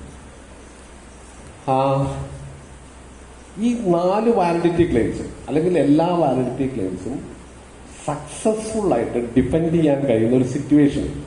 ഓക്കെ, 4 അല്ലെങ്കിൽ എല്ലാ വാലിഡിറ്റി ക്ലെയിംസ്, എന്റെ വാദത്തിന്റെ ഉള്ളിലുള്ള എല്ലാ വാലിഡിറ്റി ക്ലെയിംസിനെയും ഡിഫെൻഡ് ചെയ്യാൻ പറ്റുന്ന, സക്സസ്ഫുള്ളി ഡിഫെൻഡ് ചെയ്യാൻ കഴിയുന്ന ഒരു സിറ്റുവേഷനെ, ഓക്കെ, ഒരു അവസ്ഥയെ, ചിലപ്പോൾ അങ്ങനെ അവസ്ഥ ഉണ്ടായിക്കൊള്ളുന്നില്ല. ഓക്കെ, ഐഡിയൽ ആയിരിക്കും അത്. ഈ അവസ്ഥയെ മുന്നിൽ കണ്ടുകൊണ്ടാണ് എനിക്ക് വാദിക്കാൻ പറ്റുന്നത്. എല്ലാ വാദവും അപ്പോൾ സത്യത്തില് A promise of reaching A rational consensus. Okay, അതായത് എന്റെ എല്ലാ വാലിഡിറ്റി ക്ലെയിംസും എനിക്ക് ഡിഫെൻഡ് ചെയ്യാൻ കഴിഞ്ഞാൽ ഞാനും നിങ്ങളും തമ്മിലൊരു എഗ്രിമെന്റ് ഉണ്ട്. ശരിയാണ്, ഞാൻ പറഞ്ഞത് ശരിയാണെന്ന് നിങ്ങൾ അംഗീകരിക്കാന്നാണ് അതിന്റെ അർത്ഥം, അല്ലേ? ക്ലിയർ ആണോ? ഞാൻ ഈ പറഞ്ഞ പോയിന്റ് ക്ലിയർ ആണോ? എന്റെ വാദത്തിലുള്ള ഞാൻ ഉന്നയിക്കുന്ന വാലിഡിറ്റി ക്ലെയിംസ് മുഴുവൻ നിങ്ങളുടെ മുമ്പിൽ എനിക്ക് ഡിഫെൻഡ് ചെയ്യാൻ കഴിഞ്ഞാൽ നിങ്ങൾ എന്നോട് യോജിച്ചു എന്നാണ്. അപ്പൊ നമ്മൾ തമ്മിൽ മ്യൂച്വൽ എഗ്രിമെന്റ് എത്തി, റാഷണൽ ആയിട്ടൊരു കൺസെൻസസ് ഉണ്ടായി, ഒരു സമന്വയം ഉണ്ടായി. അപ്പൊ ഈ ആശയ സമന്വയം എന്ന് പറയുന്നതിനെ മുന്നിൽ കണ്ടുകൊണ്ട് മാത്രമാണ് വാദിക്കാൻ പറ്റും. തർക്കത്തിന് അത് ആവശ്യമില്ല. ഓക്കെ, ഇപ്പൊ ടി വിയിലെ ചർച്ചകൾ നോക്കിക്കഴിഞ്ഞാൽ നമ്മുടെ പൊതുമണ്ഡലത്തിന്റെ ഒരു സ്വഭാവം മനസ്സിലാക്കും. ഓക്കെ, ആരെങ്കിലും അത് കണ്ടിട്ട് പഠിക്കണമെന്ന് ഞാൻ പറയില്ല, കാണാതിരിക്കുന്ന ഏറ്റവും നല്ലത്. എങ്കിൽ ഞാൻ പറയുകയാണ്, ഒരു പൊതുമണ്ഡലം എന്ന് പറയുന്ന ആശയത്തിന് സങ്കീർണമായ ഒരു സ്വഭാവത്തെ കാണുന്നത് ഞങ്ങൾ ടി വിയിൽ 4 പേര് 5 പേര് ഇരുന്നിട്ട് വൈകുന്നേരം ചർച്ച ചെയ്യുന്നത്. എല്ലാ ചാനലുകളിലും ഒരേ രീതിയിലായിരിക്കും അത് ചർച്ചയുടെ സ്വഭാവം നോക്കിക്കഴിഞ്ഞു. അത് വാദമാണ്. ഈ പറഞ്ഞ അർത്ഥത്തിൽ അതിൽ ആർഗ്യുമെന്റ് ആണ്. അവിടെ ആർഗ്യുമെന്റ് ഇല്ല. അവിടെ ആർഗ്യുമെന്റ് എന്ന് പറഞ്ഞ സാധനമില്ല. കാരണം വെച്ചാൽ ആർഗ്യുമെന്റിന് വേണ്ടുന്ന ഒരു ഗ്രാമർ ഉണ്ട്. ഓക്കെ, ഒരു തർക്കത്തിന്റെ ഗ്രാമർ, ലോജിക്കൽ ആയിട്ടൊരു ഗ്രാമർ എന്ന് പറയുന്നത് അവിടെ സാധ്യമല്ല എന്ന് മാത്രമല്ല, അവിടെ എന്താ ചെയ്യുക, അവിടെ ഈ ലോജിക്കൽ ആയിട്ടുള്ള ഈ ആർഗ്യുമെന്റിന് വേണ്ടുന്ന എല്ലാ അത് ഫാലസി ആയിട്ട് കാണുന്ന എല്ലാ കാര്യങ്ങളും നിങ്ങൾക്ക് അവിടെ കാണാം. ഇപ്പോൾ ലോജിക്കലി ഞങ്ങൾ ഒരുപാട് ഫാലസീസ് പഠിക്കും. ഓക്കെ, ലോജിക്കിൽ അപ്പോൾ ഉദാഹരണത്തിന് ഇപ്പോൾ നിങ്ങൾ പറയുകയാണ് ഇന്ന കാര്യം അത് വളരെ ഒരു വയലൻസിനെ അധിക്ഷേപിച്ചുകൊണ്ട് നിങ്ങൾ സംസാരിക്കുകയാണ്. അപ്പം ഞാൻ ആ വയലൻസ് നടത്തിയ ആ പാർട്ടിയിൽപ്പെട്ട ആളാണ് ഞാൻ പുറത്തിരിക്കുന്ന ആള്, അല്ലേ? TV ചർച്ചകളിൽ അങ്ങനെയാണല്ലോ. അപ്പം ഞാനെന്താ പറയാ, നിങ്ങളുടെ പാർട്ടിയും പണ്ട് വയലൻസ് നടത്തിയിട്ടില്ലേ, നിങ്ങൾ അന്നാളുകൾ. ഇത് ലോജിക്കലൊരു ഫാലസിയാണ്. ഓക്കെ, ഈ ഫാലസിയെ അഡ്ഹോമിനം എന്ന് പറയും. അതായത് ആളെ പറയാ, വാദത്തെ അല്ല നിങ്ങൾ എൻഗേജ് ചെയ്യുന്നു, വാദിക്കുന്ന ആളെയാണ് എൻഗേജ് ചെയ്യുന്നത്. നിങ്ങൾ ഓക്കെ പണ്ട് അങ്ങനെയൊക്കെ ചെയ്തിട്ടില്ലേ എന്നാണ് ഞാൻ പറയുന്നത്. നിങ്ങൾ പറഞ്ഞ വാദത്തിനെയല്ല ഞാൻ എൻഗേജ് ചെയ്യുന്നത്, ആളെ എൻഗേജ് ചെയ്യാം. നിങ്ങൾ ഇന്ന പാർട്ടി പെട്ടല്ലേ, ഞങ്ങളുടെ പാർട്ടി പണ്ട് അങ്ങനെ ചെയ്തിട്ടില്ലേ, അല്ലെങ്കിൽ നിങ്ങൾ കഴിഞ്ഞ ദിവസം വേറെ ആളെ കൊണ്ട് തല്ലിയില്ലേ, അതെനിക്കറിയാലോ എന്ന് പറയുമ്പോൾ ഞാനും നിങ്ങളും തമ്മിൽ നമ്മൾ വാദം നടക്കുന്നില്ല. കാരണം വാദത്തിന് വേണ്ടത് എന്താ, ഈ വാലിഡിറ്റി ക്ലെയിംസ് എന്ന് പറയുന്നതും വാലിഡിറ്റി ക്ലെയിംസ് സക്സസ്ഫുൾ ആയിട്ട് ഡിഫെൻഡ് ചെയ്യാൻ കഴിയുന്ന ഒരു കൺസെൻസസിന്റെ സിറ്റുവേഷനെ മുന്നേ കാണുന്ന ഒന്നിനെയാണ് വാദം. ഓക്കെ, വാദങ്ങൾ ഇല്ലാതാവുക എന്ന് പറഞ്ഞാൽ പൊതുമണ്ഡലം ഇല്ലാതാവുക. പൊതുമണ്ഡലം അപ്പോൾ അതാ ഞാൻ പറഞ്ഞത്. അപ്പം ഈ സോഷ്യൽ മീഡിയയുടെ മാത്രം കാര്യമല്ല, സോഷ്യൽ മീഡിയ അല്ലല്ലോ ഇപ്പം നമ്മൾ ഈ പറഞ്ഞ TV ചർച്ചകളിൽ നടക്കുന്ന ഒരു സംവാദം. അവരത് പറയാൻ സംവാദമാണെന്നാണ്, പക്ഷെ സംവാദം അല്ല, അത് നമുക്കറിയാം. അപ്പോൾ ഇത് സോഷ്യൽ മീഡിയയുടെ ഒരു സ്ഥിതിക്ക് വരുമ്പോൾ ഇത് വളരെ കൂടുതലാവുകയാണ്. ഇപ്പോൾ അഭിരുചികളുടെ ഒരു പ്രസ്താവന രൂപത്തിലുള്ള കാര്യങ്ങൾ ഉണ്ടാവുന്നു. അഭിരുചികൾ തമ്മിൽ വാദം സാധ്യമല്ല ഒരിക്കലും. എൻ്റെ ഇഷ്ടവും നിങ്ങളുടെ ഇഷ്ടവും തമ്മിൽ വാദിക്കാൻ പറ്റില്ല, വാദിച്ച് ജയിക്കാൻ പറ്റുന്നൊരു കാര്യമല്ല എൻ്റെ ഇഷ്ടം എന്ന് പറയുന്നത്. എനിക്കൊരു കൃതി ഇഷ്ടമായി എന്ന് പറഞ്ഞാൽ അത് ഇഷ്ടമായി എന്ന് അതിൻ്റെ അർത്ഥം. അതിൽ വാലിഡിറ്റി ക്ലെയിംസ് ഇല്ല. ഓക്കെ, അതിൽ ഈ പറഞ്ഞ വാലിഡിറ്റി ക്ലെയിംസോ അത് ഡിഫെൻഡ് ചെയ്യപ്പെടുന്ന ഒരു കൺസെൻസസിന്റെ സിറ്റുവേഷനോ ഞാൻ മുൻഭാവന ചെയ്യാതെയാണ് എനിക്കൊരു കൃതി ഇഷ്ടമാണ് എന്ന് പറയാൻ കഴിയും. ഓക്കെ, അഭിരുചി എന്ന് പറയുന്നത് ഈ വാലിഡിറ്റി ക്ലെയിംസ് ഇല്ലാത്തൊരു സാധനം. അപ്പം ഈ ഒരു പൊതുമണ്ഡലത്തിൽ മാത്രം ഉണ്ടാവുന്ന ഒരു സാധനമാണ് നമ്മൾ സിദ്ധാന്തം എന്ന് പറയുന്നത്. അപ്പം സിദ്ധാന്തം ഇനി ആവശ്യമില്ലാതായിട്ട് വരും, നിരൂപണം ആവശ്യമില്ലാതായിട്ട് വരും. നല്ലതോ ചീത്തയോ എന്നുള്ളത് വേറെ കാര്യം. കാരണം ഈ പറഞ്ഞ പോലെ ജെറി ഓടിക്കൊണ്ടിരിക്കുന്ന പോലെ ഓടിക്കൊണ്ടിരിക്കുകയായിരിക്കും ചിലപ്പോൾ. പൊതുമണ്ഡലം എന്ന് പറയുന്നത് വളരെ ഫ്രാക്ചേർഡായിട്ട് മാറുകയും ശുഷ്കമായിട്ട് മാറുകയും ചുരുങ്ങി പോവുകയോ ശിഥിലമാവുകയോ ഒക്കെ ചെയ്ത ഒരു സിറ്റുവേഷനിൽ ഈ നിരൂപണം എന്ന് പറയുന്നത്, അപ്പം ഞാൻ തുടക്കത്തിൽ പറഞ്ഞു നമ്മൾ എല്ലാ സെമിനാറുകളും ഒന്നുകിൽ മരിച്ചു അല്ലെങ്കിൽ വരാൻ പോകുന്ന എന്തിനെ മുന്നിൽ കണ്ടുകൊണ്ടൊക്കെയാണ് സെമിനാർ നടത്തുക എന്ന് പറഞ്ഞു. ക്രൈസിസ് സിറ്റുവേഷനാണ്. ഇതൊരു ക്രൈസിസ് സിറ്റുവേഷൻ തന്നെയാണ് വാസ്തവം. ഓക്കെ, ആ ക്രൈസിസ് സിറ്റുവേഷനിൽ എന്തായിരിക്കും ആലോചനകൾ, സിദ്ധാന്തത്തെപ്പറ്റി, പൊതുമണ്ഡലത്തെപ്പറ്റി ആലോചനകൾ എന്തായിരിക്കും എന്നുള്ളതായിരിക്കും ചിലപ്പോൾ ഇതേപോലുള്ള സെമിനാറുകളിലെ ഒരു പ്രധാനപ്പെട്ട ഒരു വിഷയം. എന്തായാലും അധികകാലമൊന്നും ഇങ്ങനത്തെ സെമിനാറുകളും ഒന്നും ഉണ്ടാവുമെന്ന് എനിക്ക് തോന്നുന്നില്ല. കാരണം അതിൻ്റെ ഒരു സ്വാഭാവികമായൊരു ഇതാണ് പൊതുമണ്ഡലം ഇല്ലാതാവുക എന്നുള്ള ഒരു സിറ്റുവേഷനിൽ അക്കാഡമിക് ആയിട്ടുള്ള എൻഗേജ്മെന്റ് ഒന്നും ഇല്ല. ഒരു കൃതിയെ നിങ്ങൾക്ക് അക്കാഡമിക്കായിട്ട് എൻഗേജ് ചെയ്യേണ്ട ആവശ്യമില്ല. ഓക്കെ, ഏതെങ്കിലും ഒരു ഫേസ്ബുക്കിൽ ചിലപ്പോൾ ഉണ്ടാവുമായിരിക്കും കേട്ടോ, ഞാൻ കാണാത്തതായിരിക്കും, ഞാൻ അധികം ഉപയോഗിക്കുന്ന ഒരാളല്ല. പക്ഷെ നോക്കൂ, അതിൽ മുഴുവൻ ആസ്വാദനങ്ങളുണ്ട്, അല്ലേ? ആസ്വാദനങ്ങളുണ്ട് ഇഷ്ടംപോലെ. അഭിരുചി, എൻ്റെ ആസ്വാദനം, എനിക്ക് അത് വർക്കും, ഈ പറഞ്ഞ വാക്ക് വളരെ പ്രധാനമാണ്. എനിക്കത് കണക്ട് ചെയ്യും. ഇതാണ് എൻ്റെ സ്വഭാവം എന്ന് പറയുന്നത്. ഓക്കെ, ഇതാണ് അതിൻ്റെ ഒരു പ്രശ്നമായിട്ട് എനിക്ക് തോന്നിയിട്ടുള്ള കാര്യം. ബാക്കി കാര്യങ്ങൾ നമുക്ക് എന്തെങ്കിലും ചർച്ച ചെയ്യുകയാണെന്നുണ്ടെങ്കിൽ